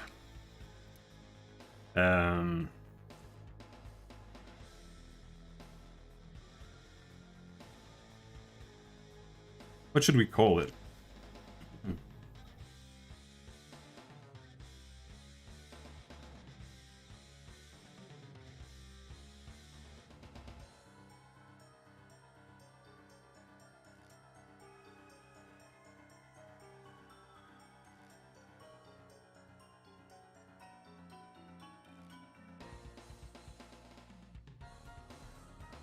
I'm just thinking what to call it to avoid being too confusing with other things.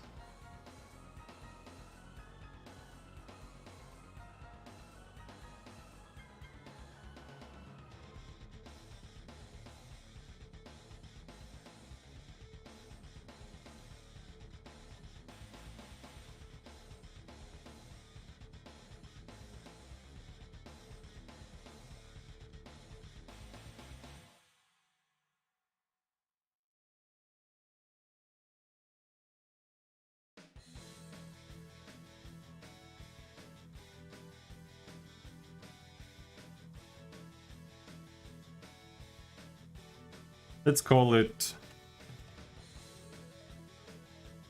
compute object data. Maybe. And what is it going to contain?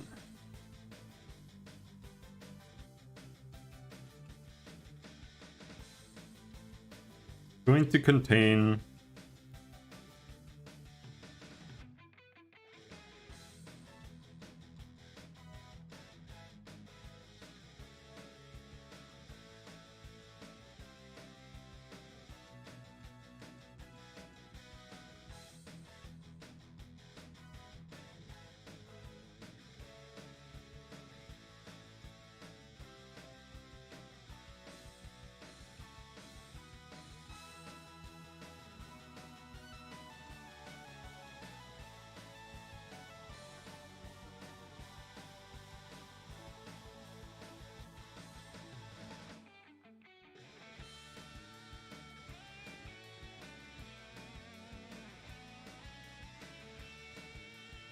I'm not so sure you can do float 3s. But I'm not sure.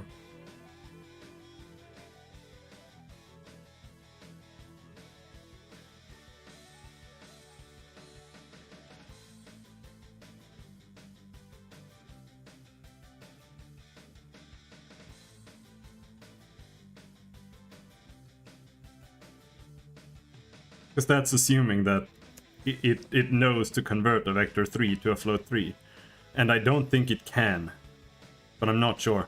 Because a vector 3 is a unity function. Or a unity type. So I don't think it can do that.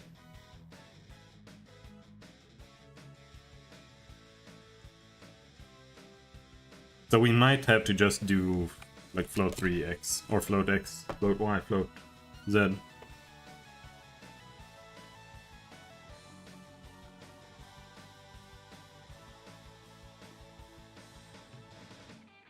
Maybe someone actually knows how to answer this. Like, I've... Probably the last 10 shader questions I've asked in the Unity Discord not been answered.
Oh, oh.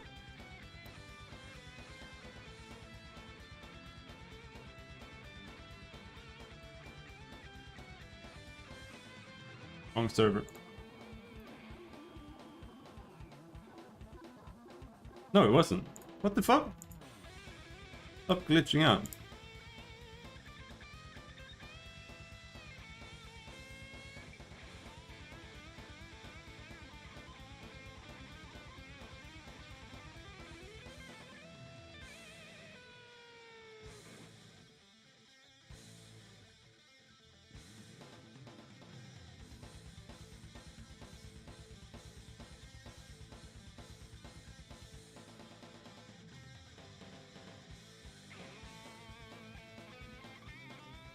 We can start with the float 3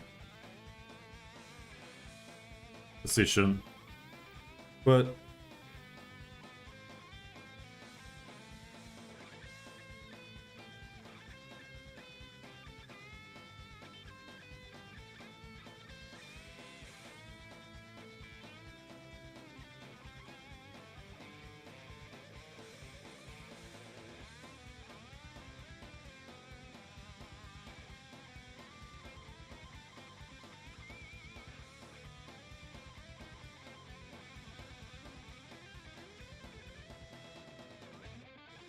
I think maybe we need the bite. Oh, for fuck's sake. I can't have a bite here?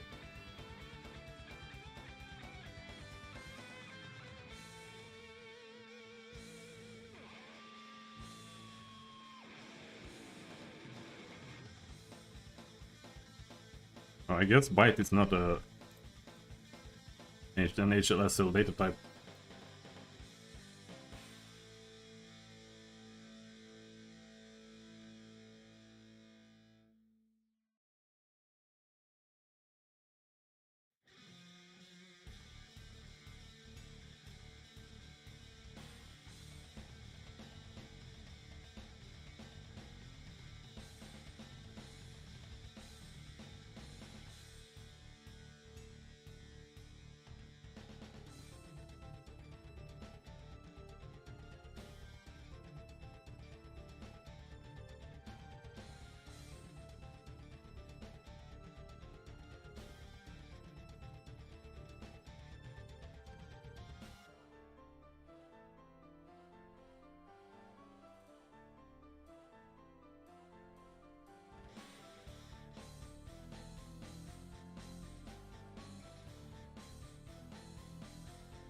Because if I just go through all of the the positions and compare it to...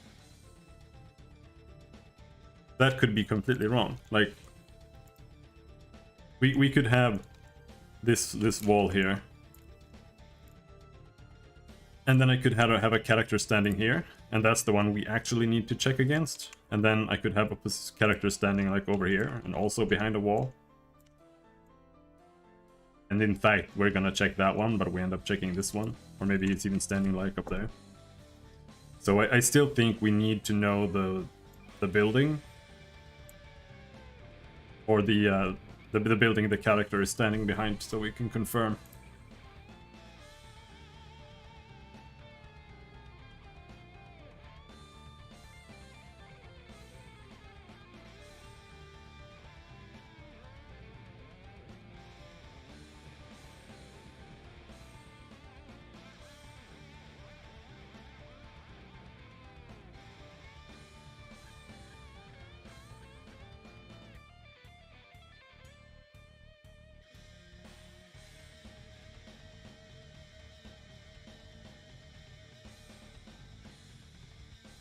Vector 3 will translate correctly.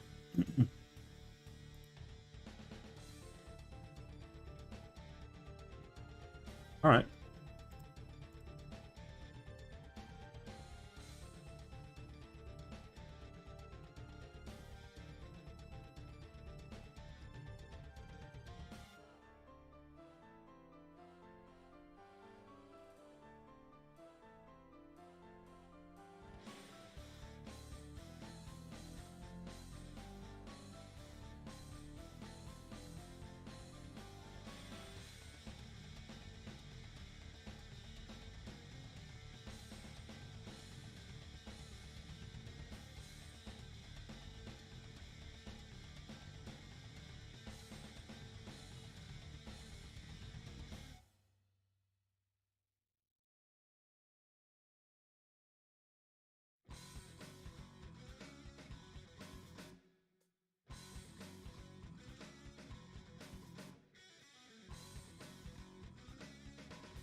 I'm just thinking, where could I put this?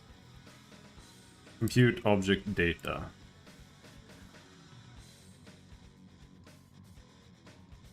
Should I put it in the object script itself?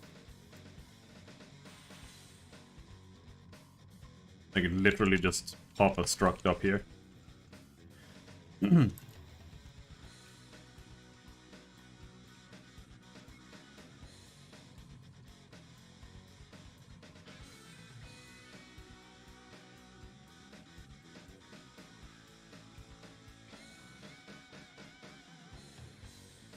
I'm not a huge fan of doing this, but it kind of makes sense if it's a struct that's only used in a class.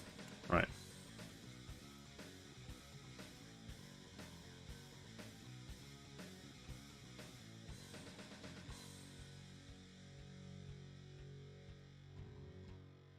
What's the size of a vector?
What does this return? It returns an integer?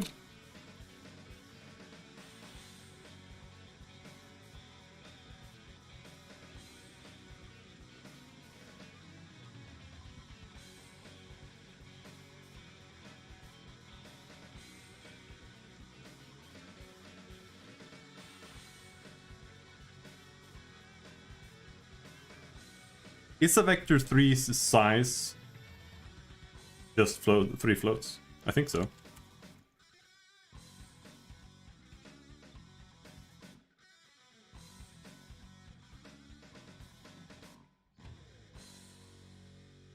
Or does a vector 3 have a size of?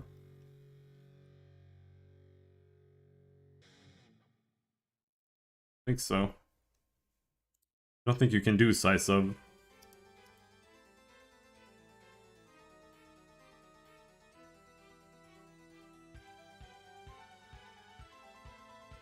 No.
Public compute buffer.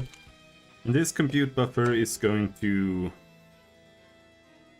say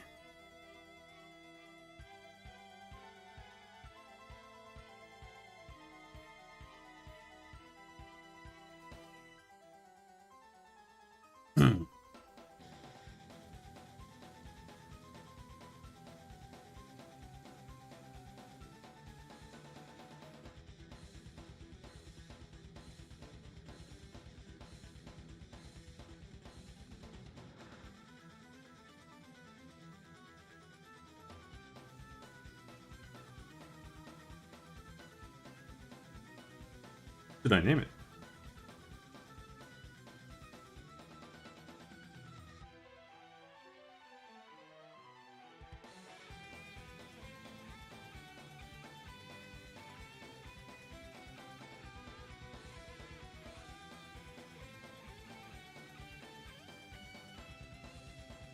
This is... And what did I name it in the shader? Compute object data. Sure. Let's go with that.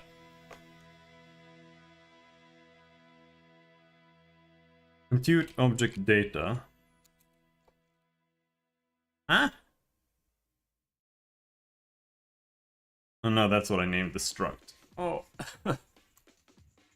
Compute object data buffer. Genius.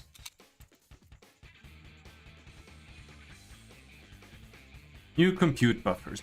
Count stride.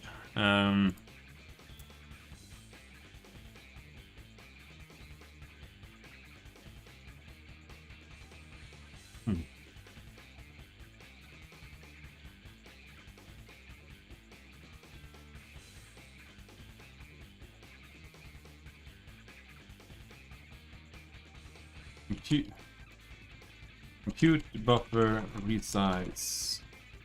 Resizing structured buffer.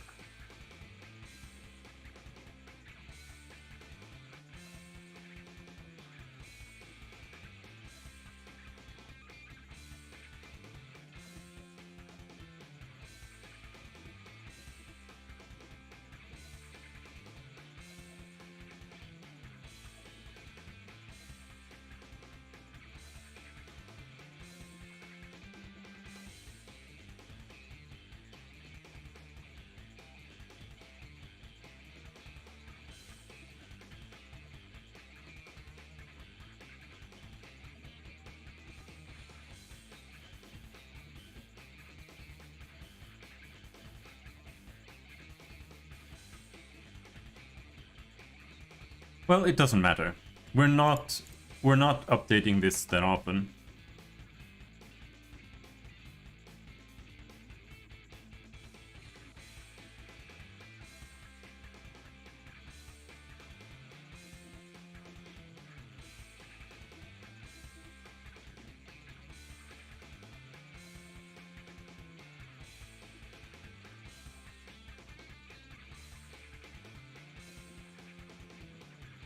Well, let's start with 0.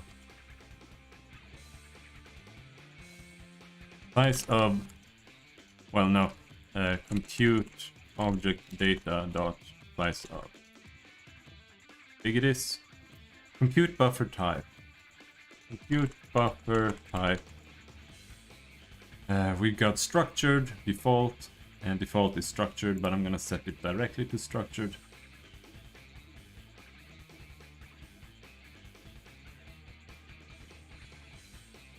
Compute buffer mode is sub updates.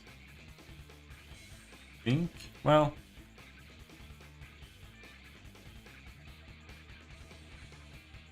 yeah, sure.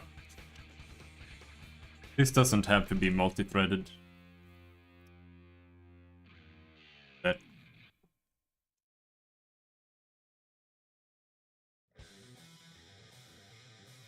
Now we have our compute data buffer.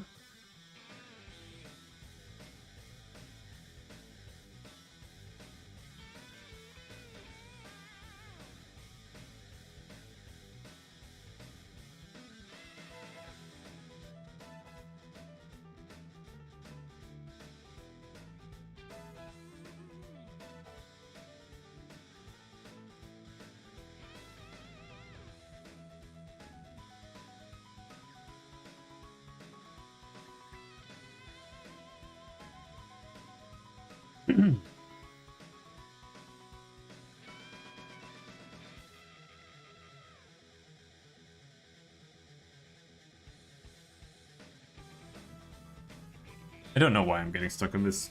How big does it need to be? Let's just set it to 40.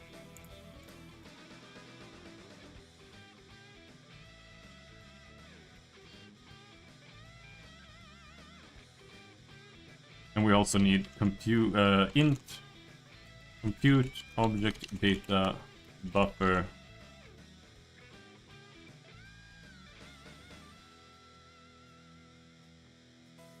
Did they call it?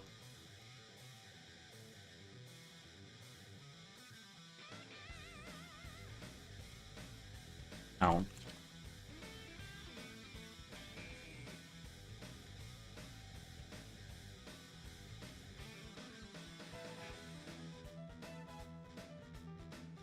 Zero.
Here, this is where it starts.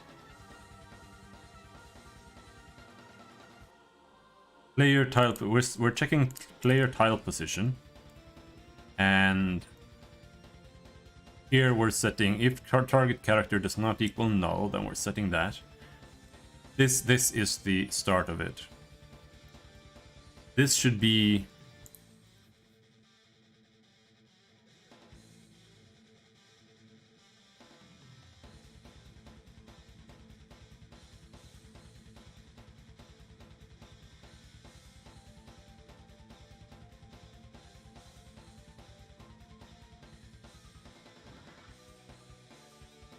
object with vision.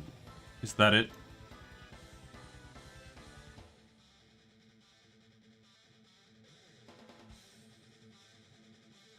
And I don't know what to call this function.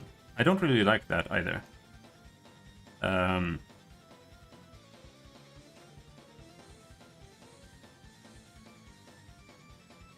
Active objects doesn't sound right either.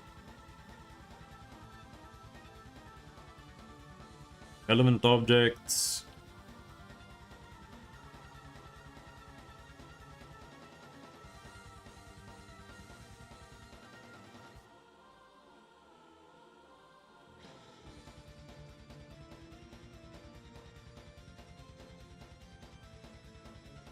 System objects.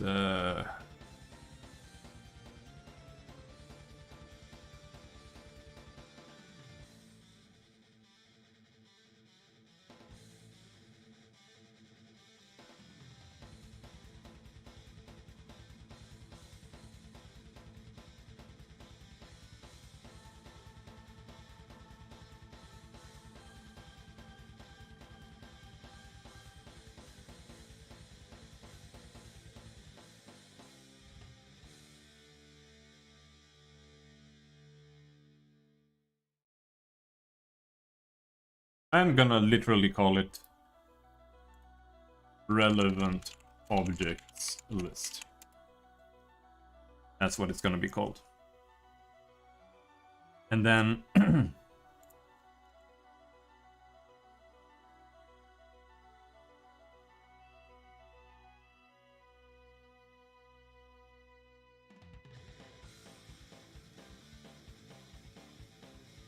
this is gonna be if relevant objects list dot count is greater than 0.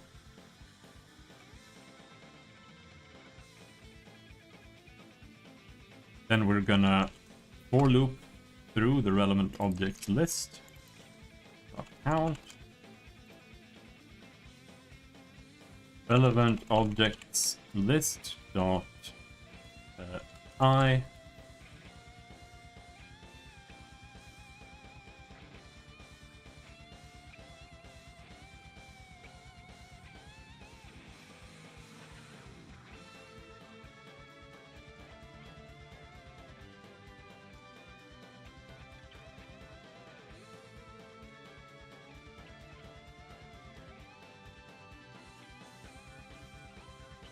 But this should be a get from the LOT object script. Because that's what this is. It's a LOT object scripts. So we should have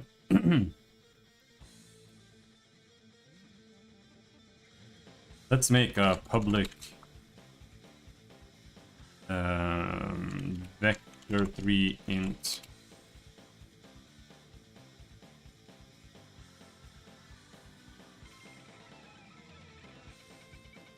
file position get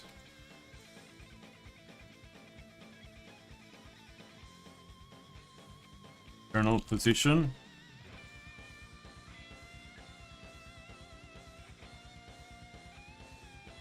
set. It's not set. You don't set that.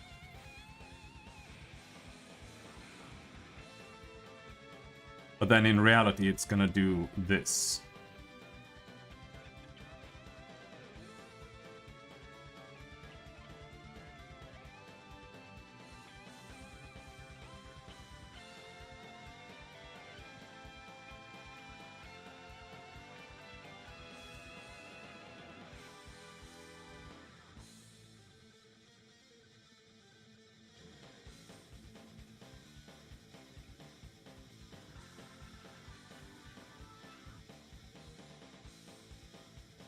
Why is it acting like it's broken?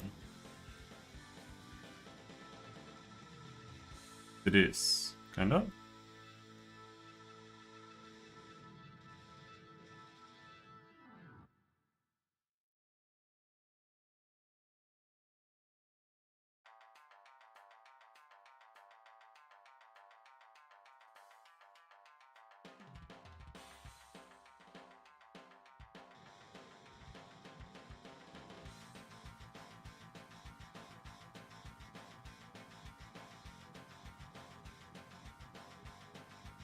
Huh?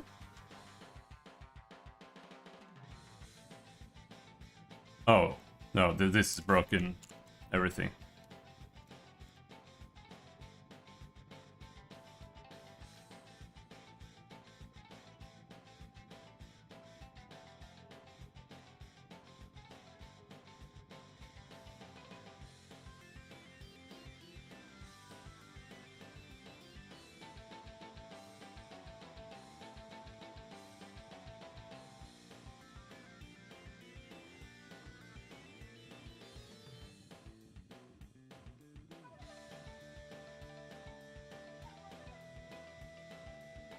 Oh, holy shit. Okay, I know what's happening here. This is the wrong script. How much have I done in here? Nothing, I hope. Nothing. Because this is the backup. That's not the right. There's the right one. That's why it didn't have functional IntelliScript. There we go. That looks a lot better.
It still have to change. It's another point. Instead of storing all of this crap in the controller, we should store it in some other static or whatever.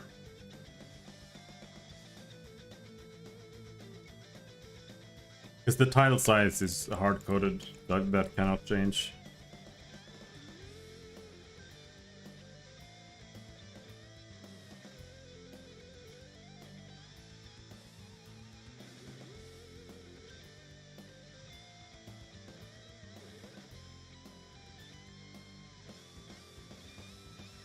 So that's our tile position. What I also want is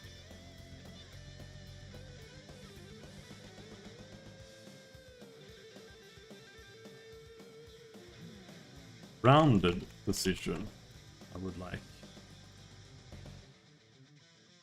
It's also a get, but it's just the thing at the bottom here.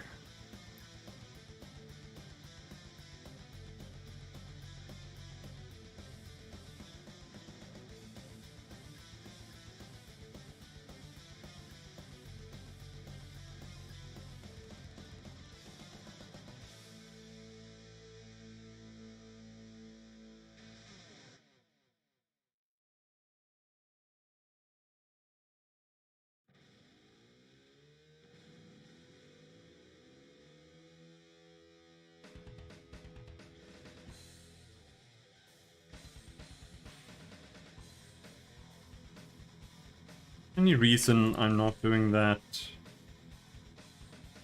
We'll find out at some point.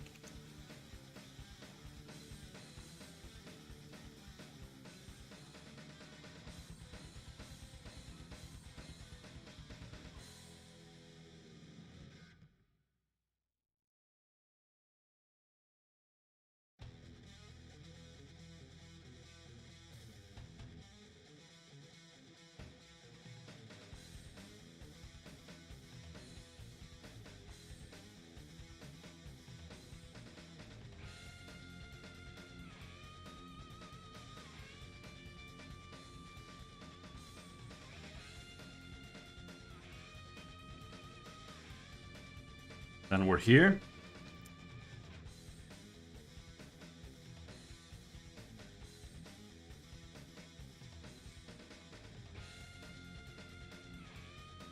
So what am I doing here exactly? Like we're setting the player tile position here, but we should be fetching that. Though it might be a bad idea to fetch it. It might be something we want to set when we move. But whatever, let's do it like this for now.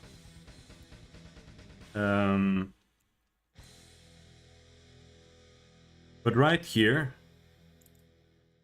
player tile position.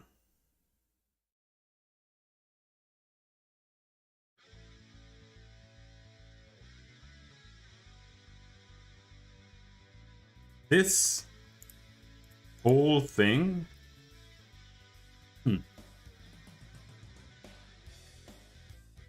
needs to be a for loop.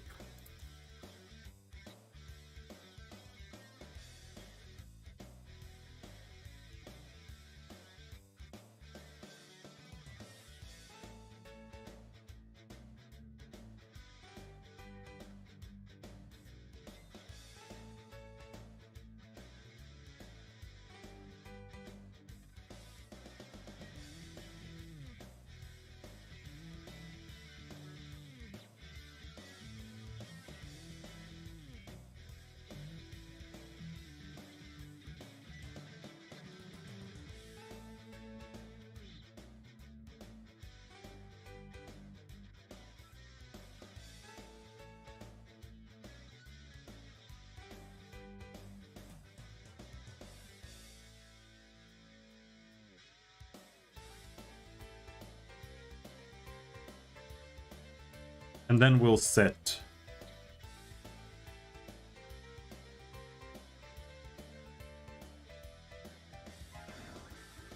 player tile position. We can keep that. Equals dot get tile position. right?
How does this work? If player behind object break.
Wonder if it's set somewhere else.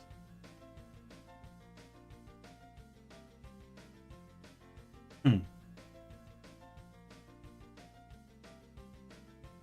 of doesn't seem like it, not here at least.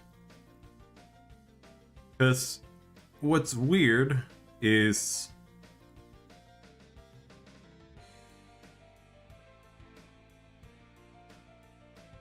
Oh, yeah, okay, I get it.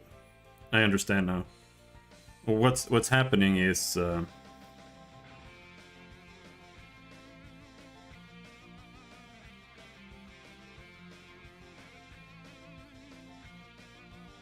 If this player that we're checking, or this character we're checking, is already behind an object, when we are going to set it to be behind an object, then we just break.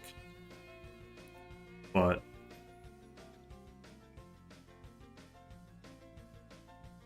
In fact, now we need to continue, right? Because continue breaks out one level.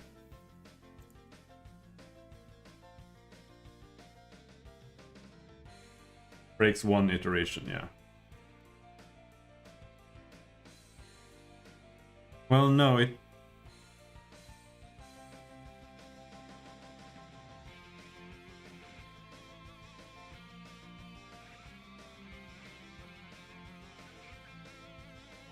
Break statement terminates the closest iteration statement.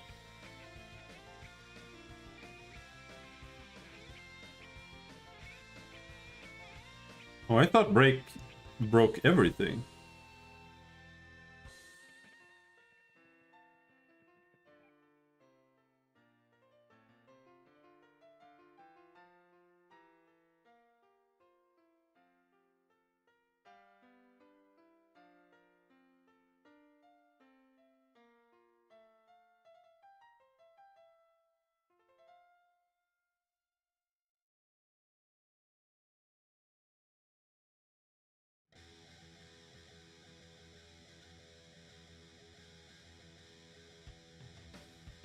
Okay, so we should just do break here.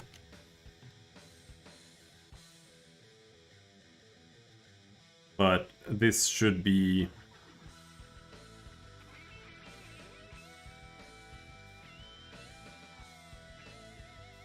If relevant objects list dot behind building number is not equal -1.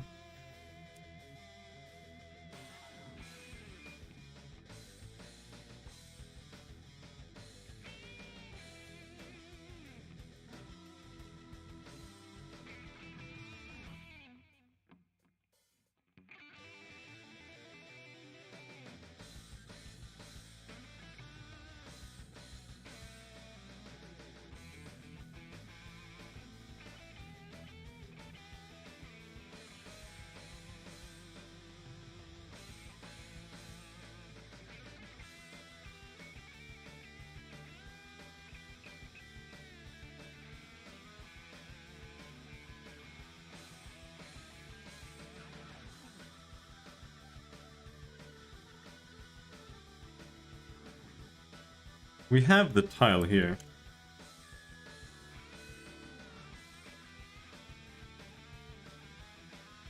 If this equals the tile's building number, then break.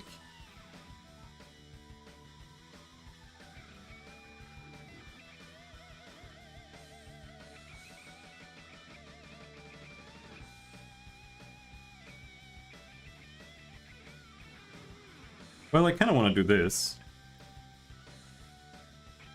If it doesn't equal that, and then inside, if relevant object list I dot behind building number equals the current building number,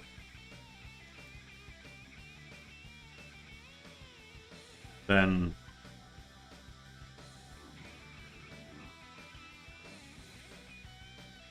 we set that to be the building number now.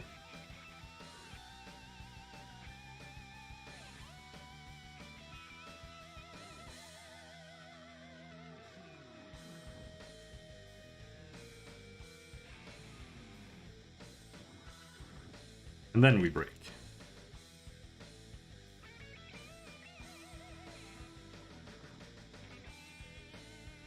And then here we're checking if the tile type is that. And then we're checking this.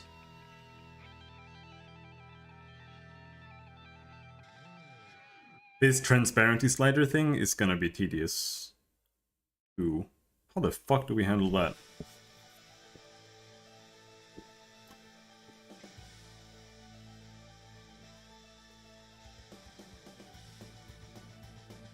We're gonna need a transparency buffer.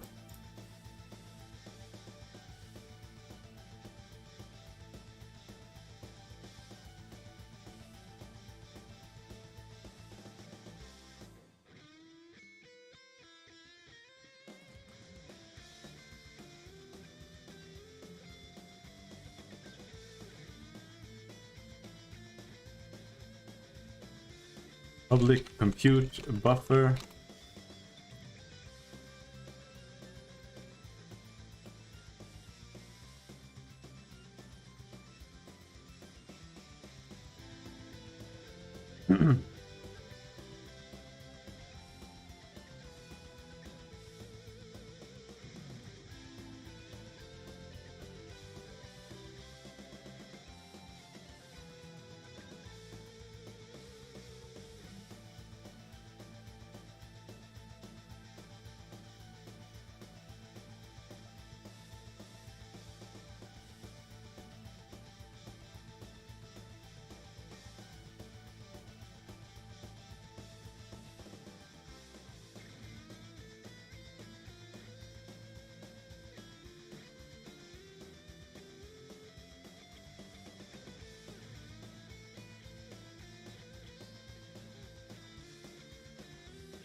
And the reason for that is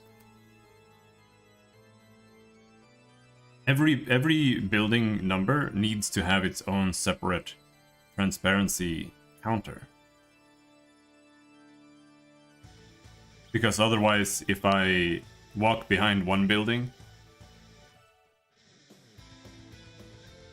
and I'm standing behind this building over here, and that's already fully transparent, then this building is just going to instantly become transparent.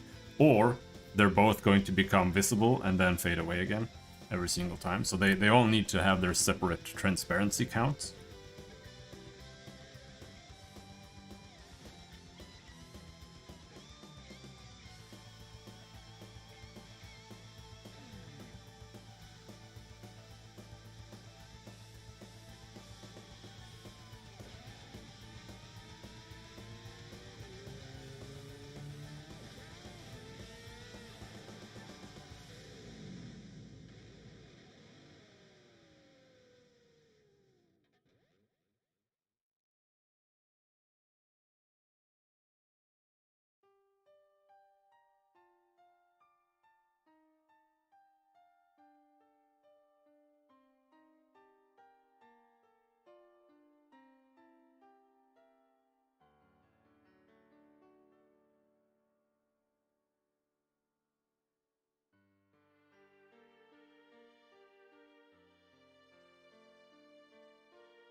My brain.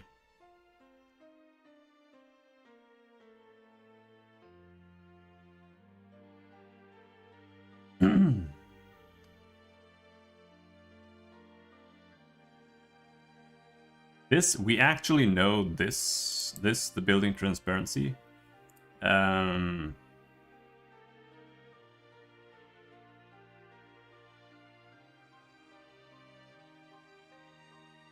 So I wouldn't say that we need a buffer count for that. This should just be set 0.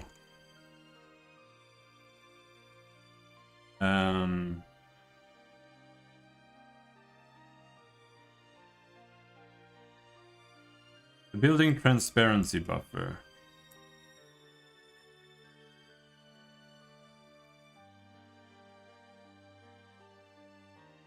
Needs to be in the controller.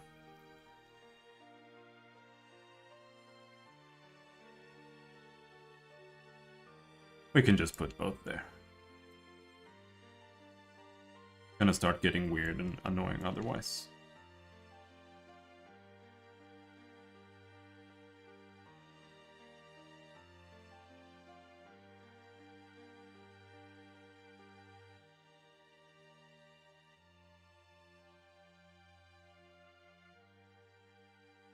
And then here on open level, for example,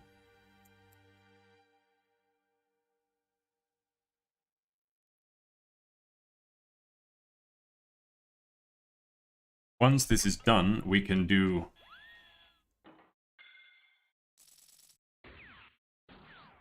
what is it called? It's called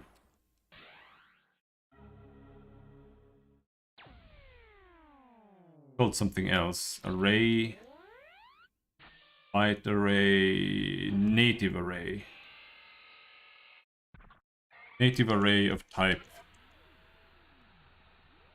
Of what type? What am I doing? What was it even called? What am I doing? Transparency buffer.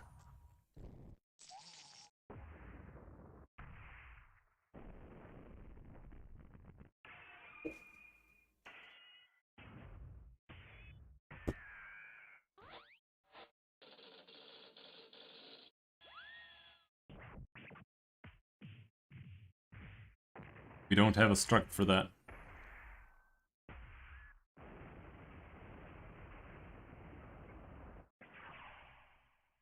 Struct.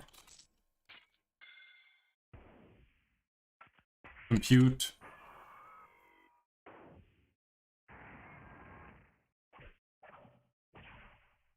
Building data. Perhaps.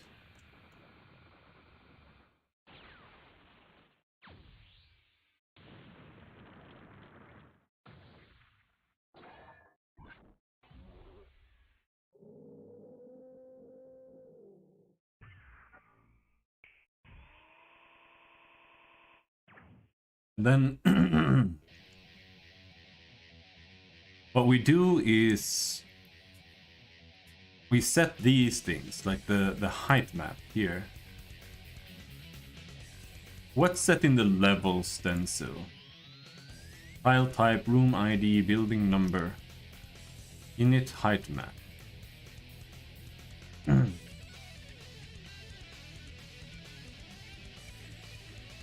And in the height map, we set floor height, room height, the base, and the building height. So we can have quite a few things there.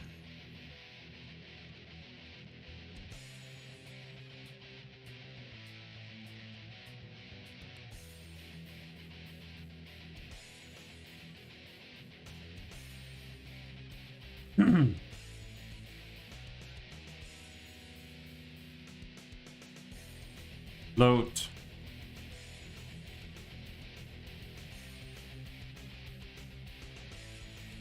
Floor height. They're a little bit difficult to understand. Floor height. Floor height is the height of the room, but it also sounds like it's where the floor is.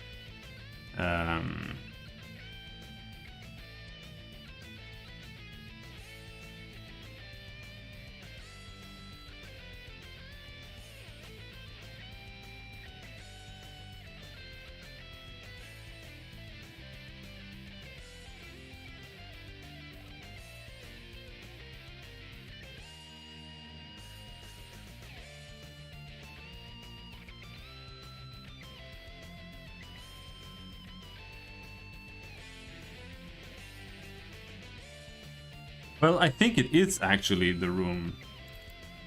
Let's see.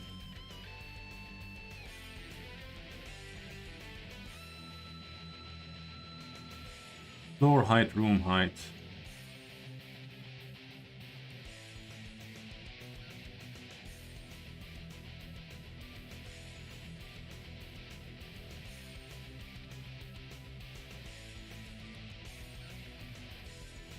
Floor height room dot vertices 0 dot z.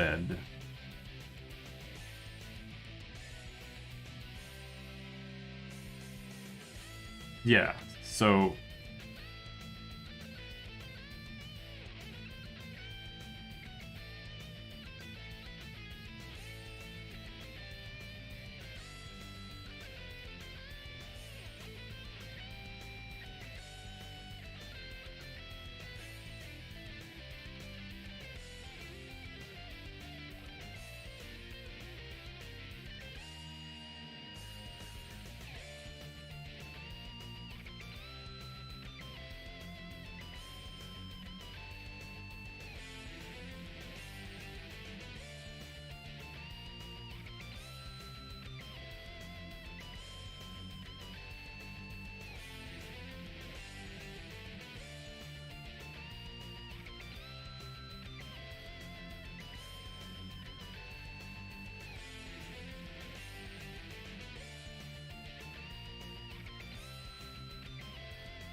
anyway, room height is how high it is.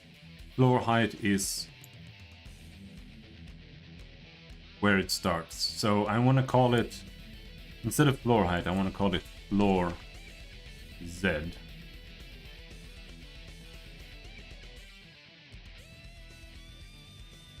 That makes more sense to me, at least.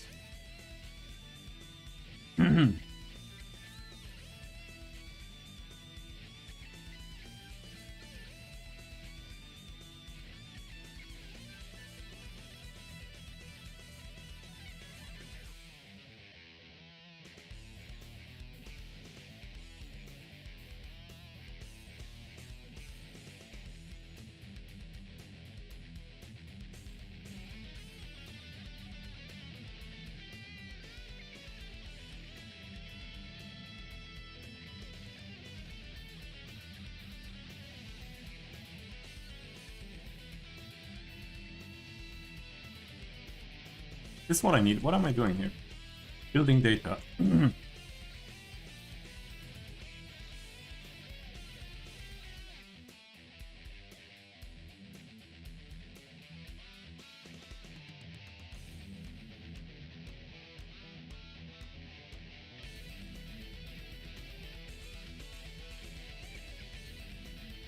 What was I even writing? Init height map.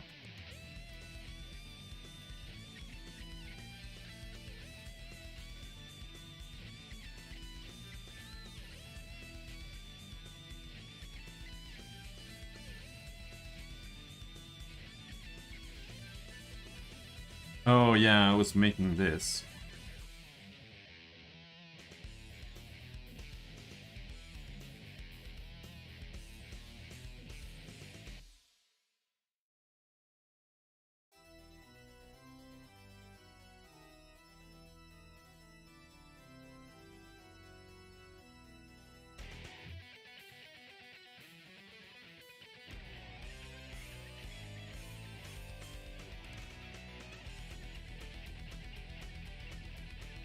Maybe we'll do this. Scripts. Shaders? Oh,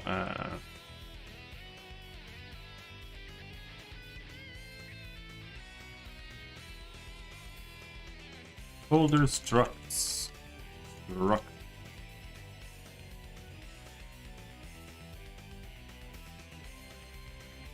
Compute structs.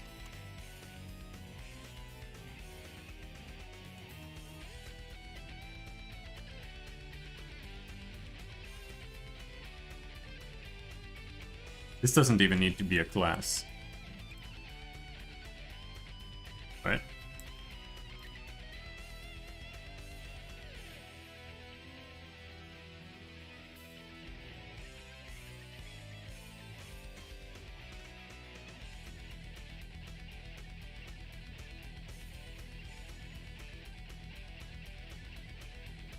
I don't know if it needs to be called the same. I'm just gonna complain about that.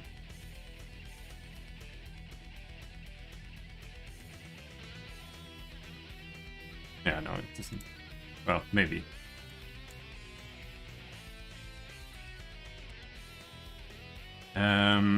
But where did I put the other one?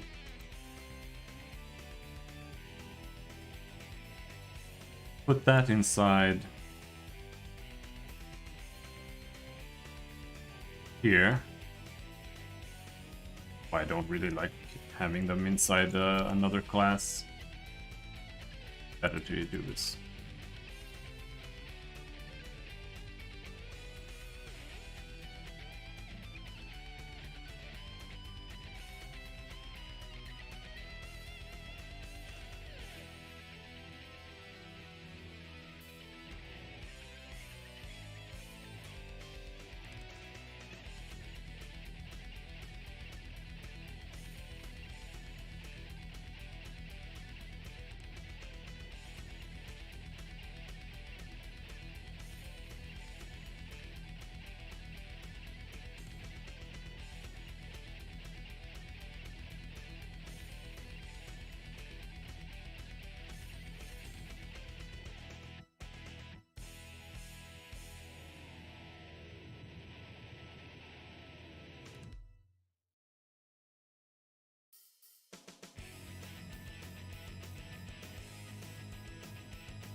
Where the fuck did you put that in?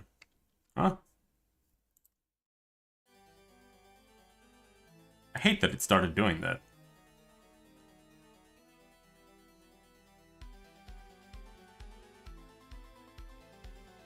I don't care how proper it is. Don't add things automatically to my code. Tell me to add it, don't add it.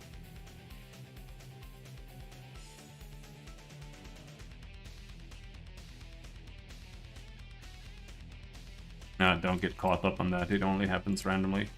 Rarely.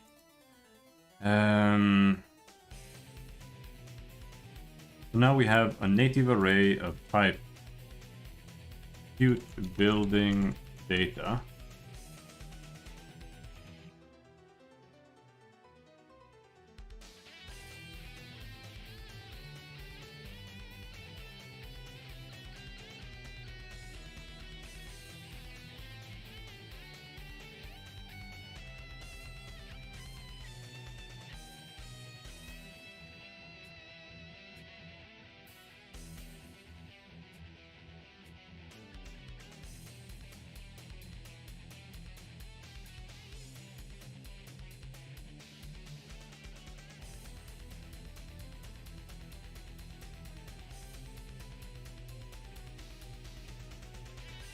I have to look at my other project, see how I was doing it there.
That's not what I wanted. I want...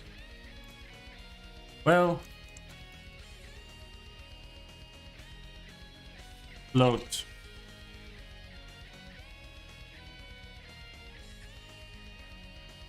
Boom, transparency. Float.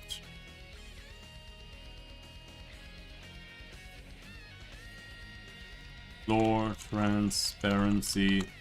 Floor building transparency.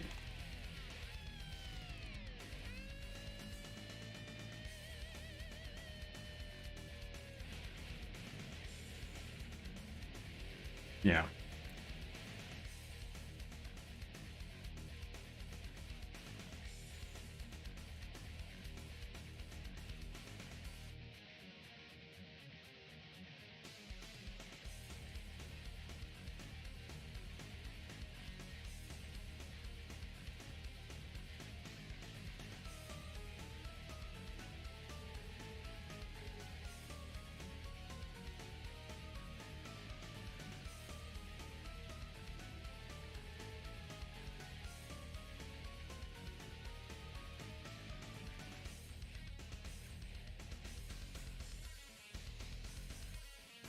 Now let's make a separate buffer for that.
Well, we do want the data there, right?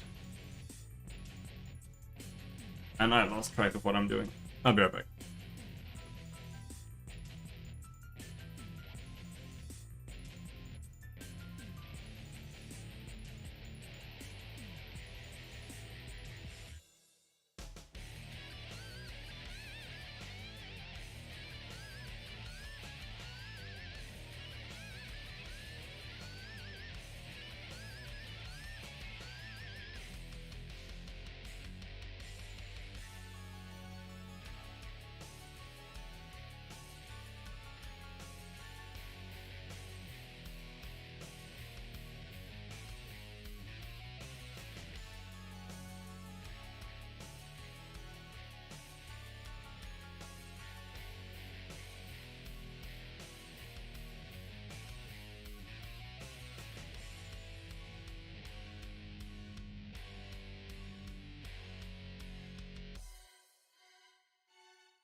Am I retarded?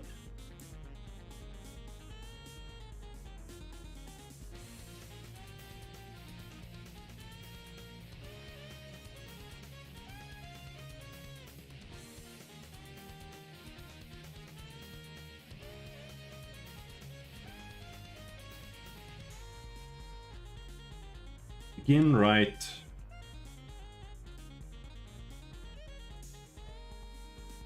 Compute.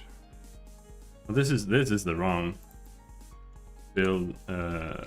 Compute object data buffer. No, we need another buffer.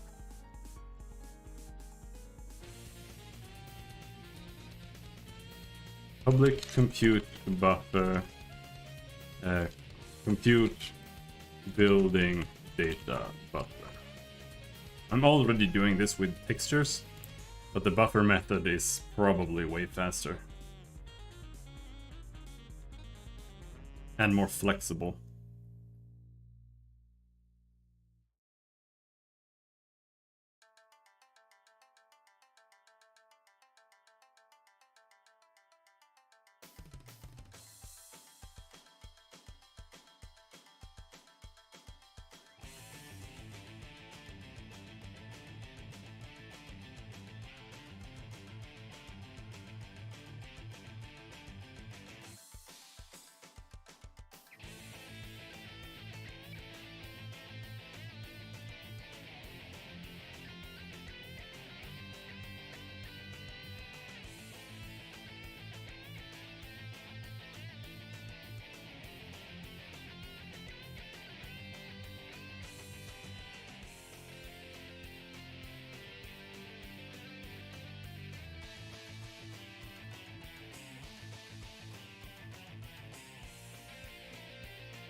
Now we have a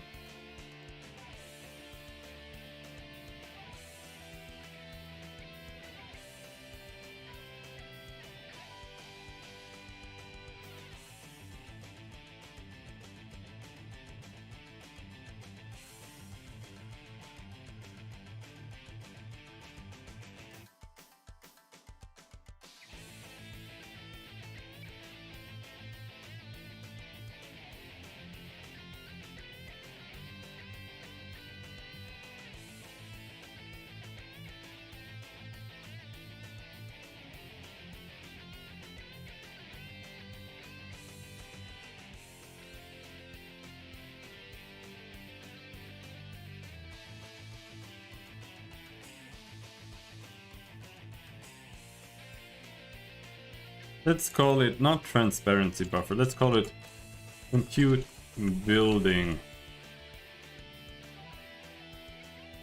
buffer count.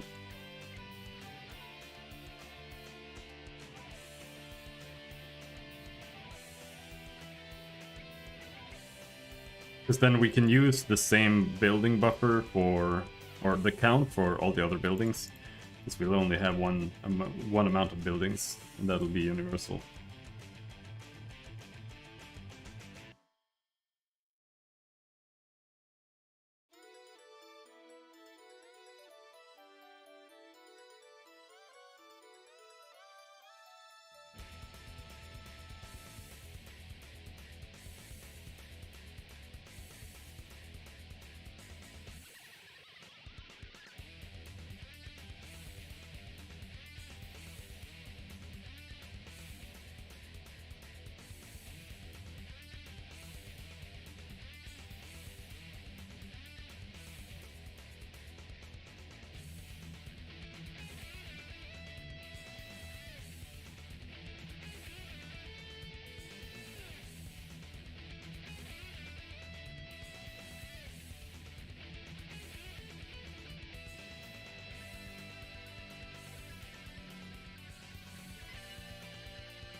None of these need to be set here. These should be set when we load a level or after we have set or done building check.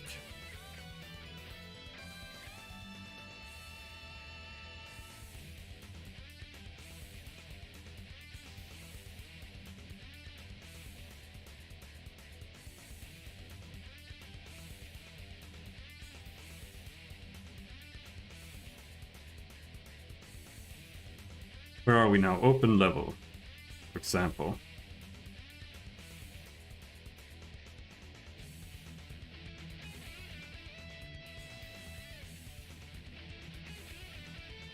And we set a new compute buffer.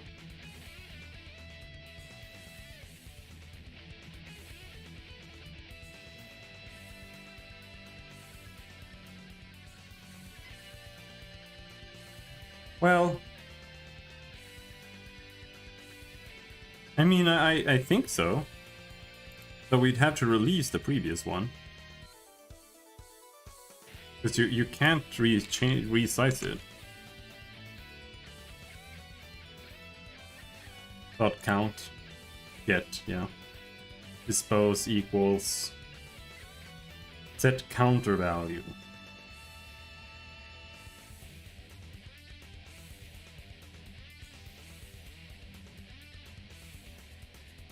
Of append/consume buffer, but that's not what we have.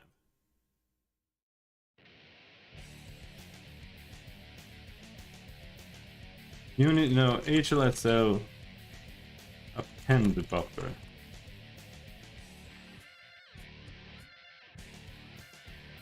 Compute buffer type append.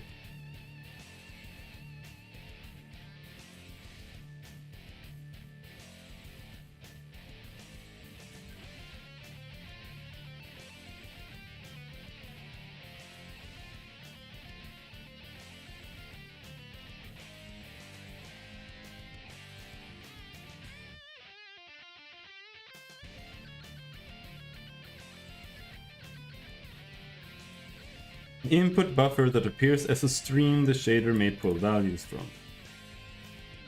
Removes a value from the end of the buffer.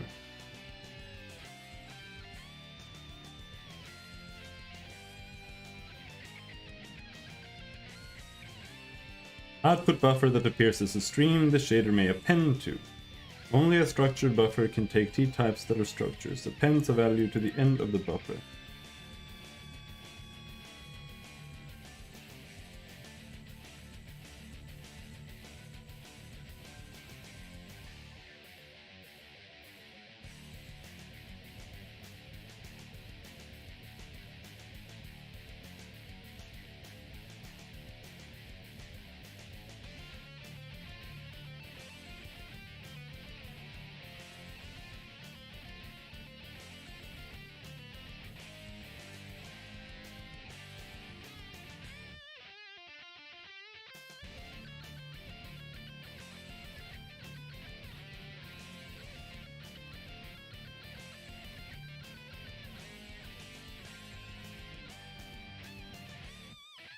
Okay, that's some special function.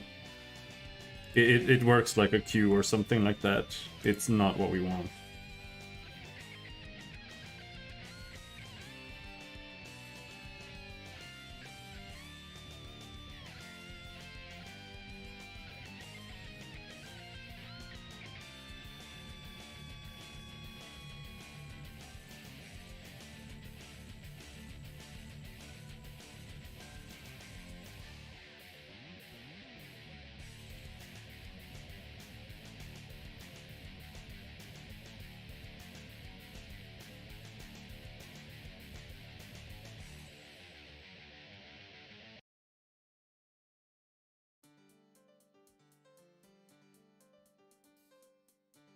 So we'll simply have to do building transparency buffer.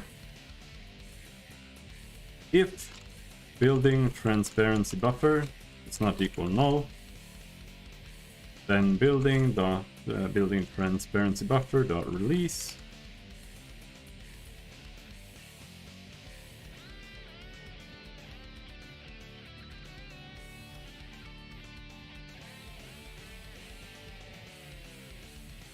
We're gonna do the same thing with compute building data buffer.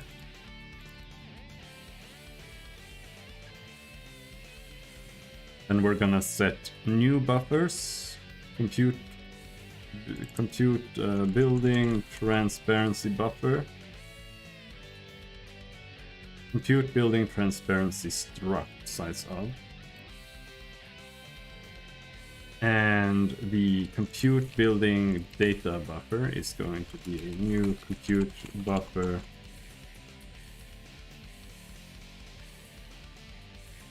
compute building data size of. Compute buffer type dot structured compute buffer mode dot sub updates.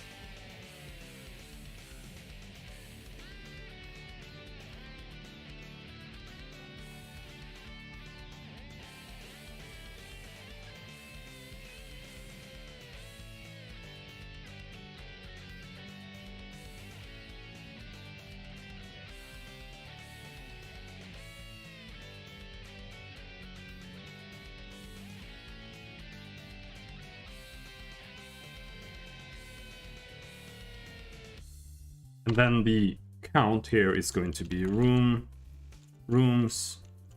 dot count.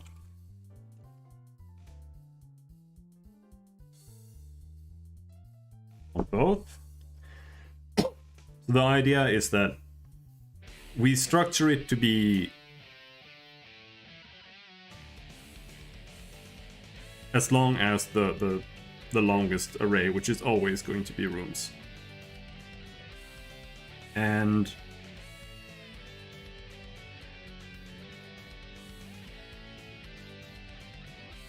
well, there's not going to be any point in having the floor, because the floor value is, that's just local to the building, right?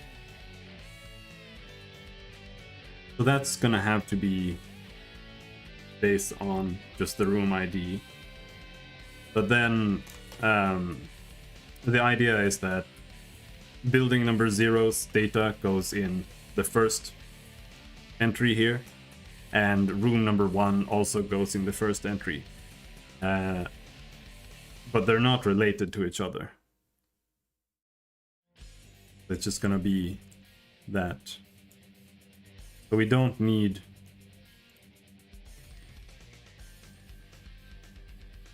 floor transparency, we need room transparency.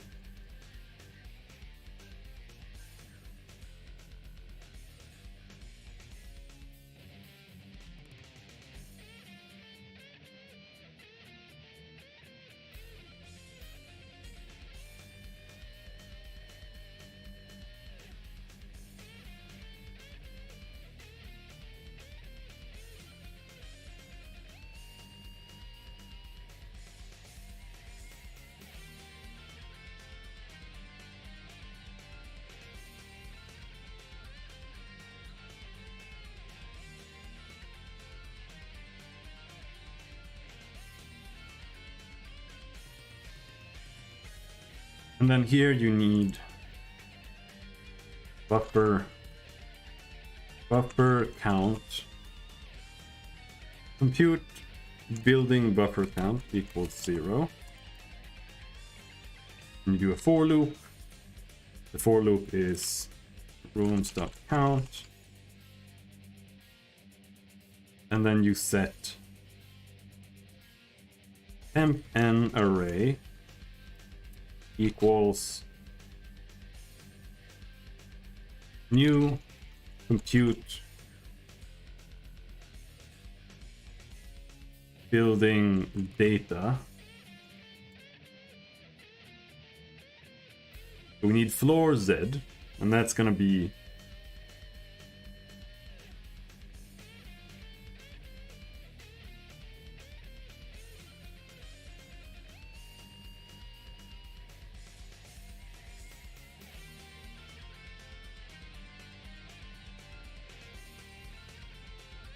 rooms i.floor. What is that? Floor.z.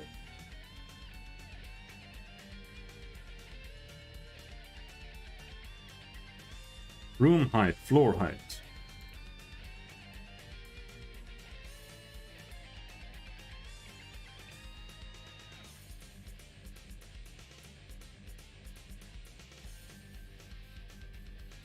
Then you have rooms I dot room height.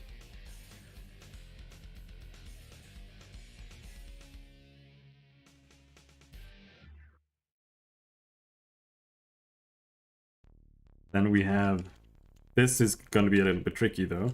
This is going to be if I is less than buildings dot count, then buildings I dot height, building height, building base Z, and if I is less than buildings dot count, then buildings I dot height. But it also needs an else, it's gonna be -1. Else -1.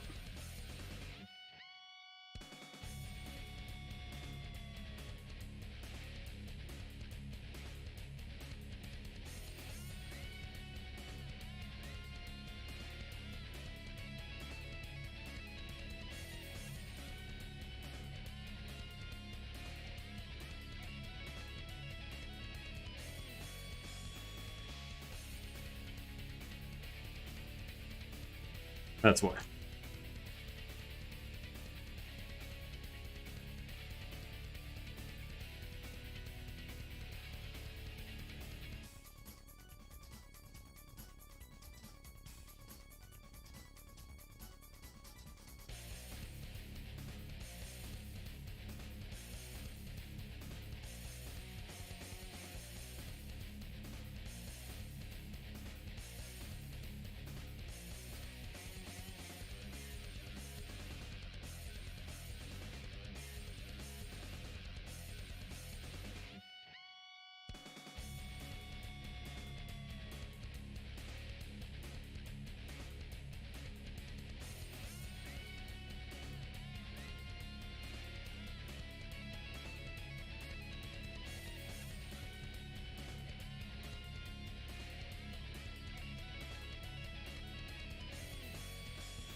Then what? Count written. No. Compute building buffer count. Plus plus.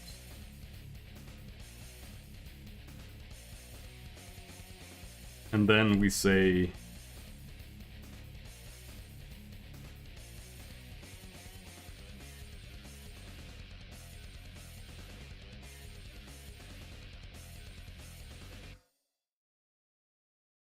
compute building data buffer and right.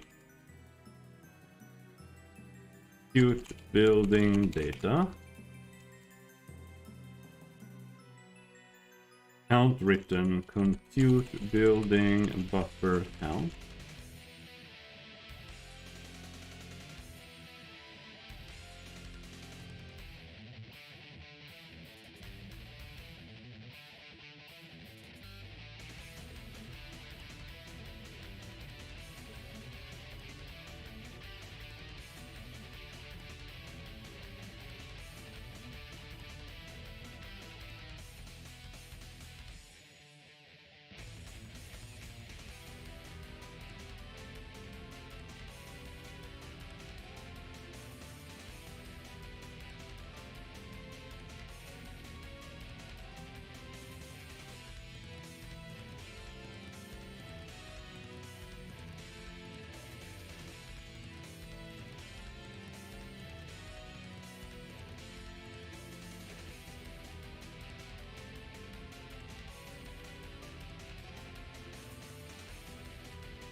There, set both the count and that.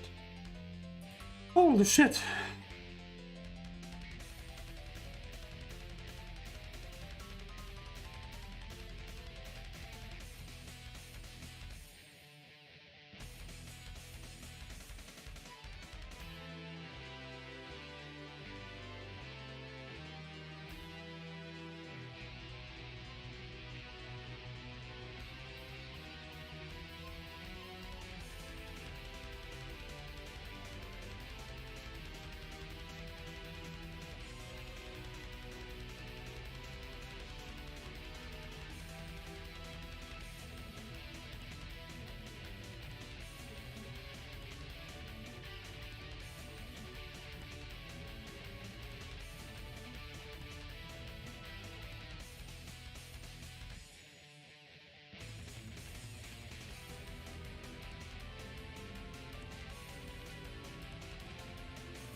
There.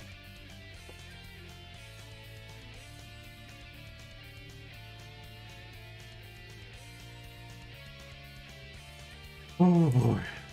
This is so tedious.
I wonder if I should put this in a...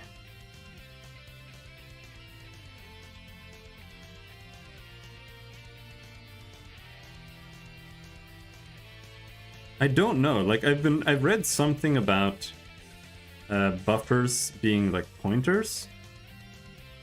So I don't know if you actually need to store the data on this side, or if I can just dispose of the array.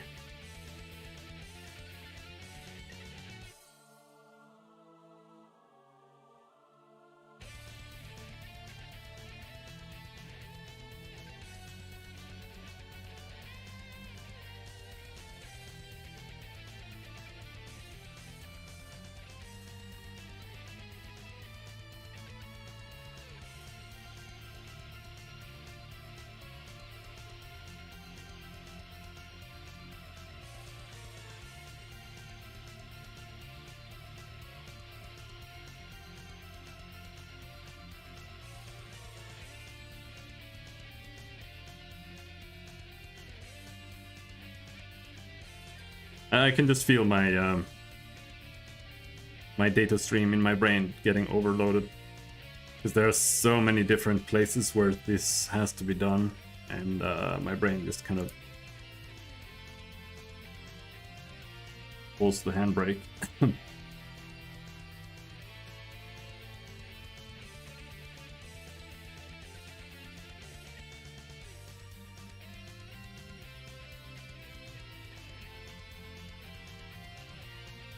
Public void set structure buffers. Building buffers.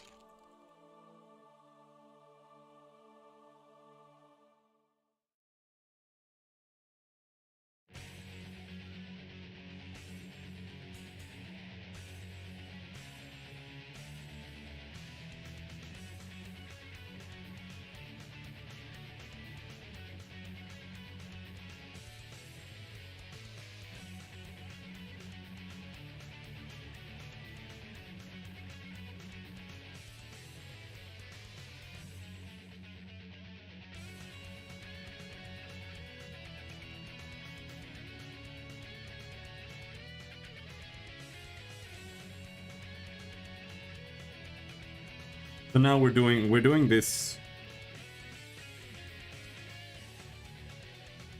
when we do open level.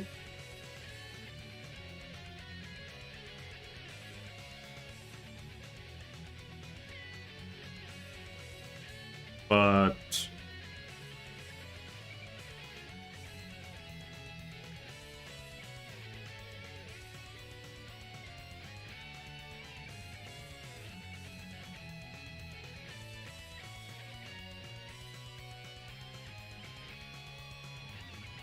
it also needs to be done in the level editor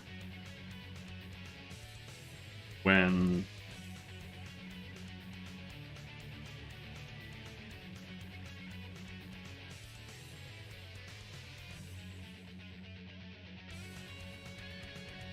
if room checker here, at the end of the room checker,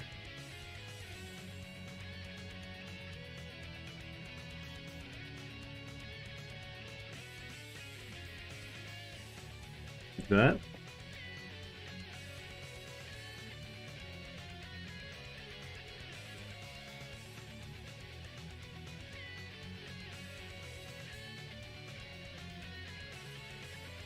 But I started kind of late today, but I think we'll stop there. Oh.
I'll go make food and then I'll be back.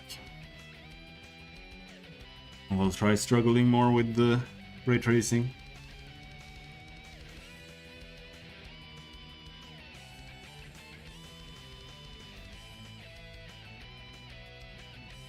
We didn't get that far with this, but I think we're pretty well on the way.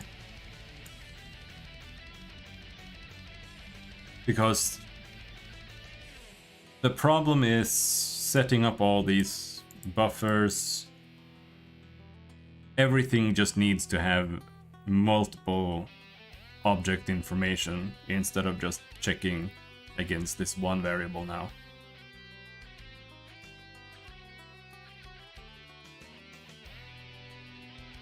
It's really that simple. But it's not simple, because those variables are used in like 69 million places. I just have to remember where they all are.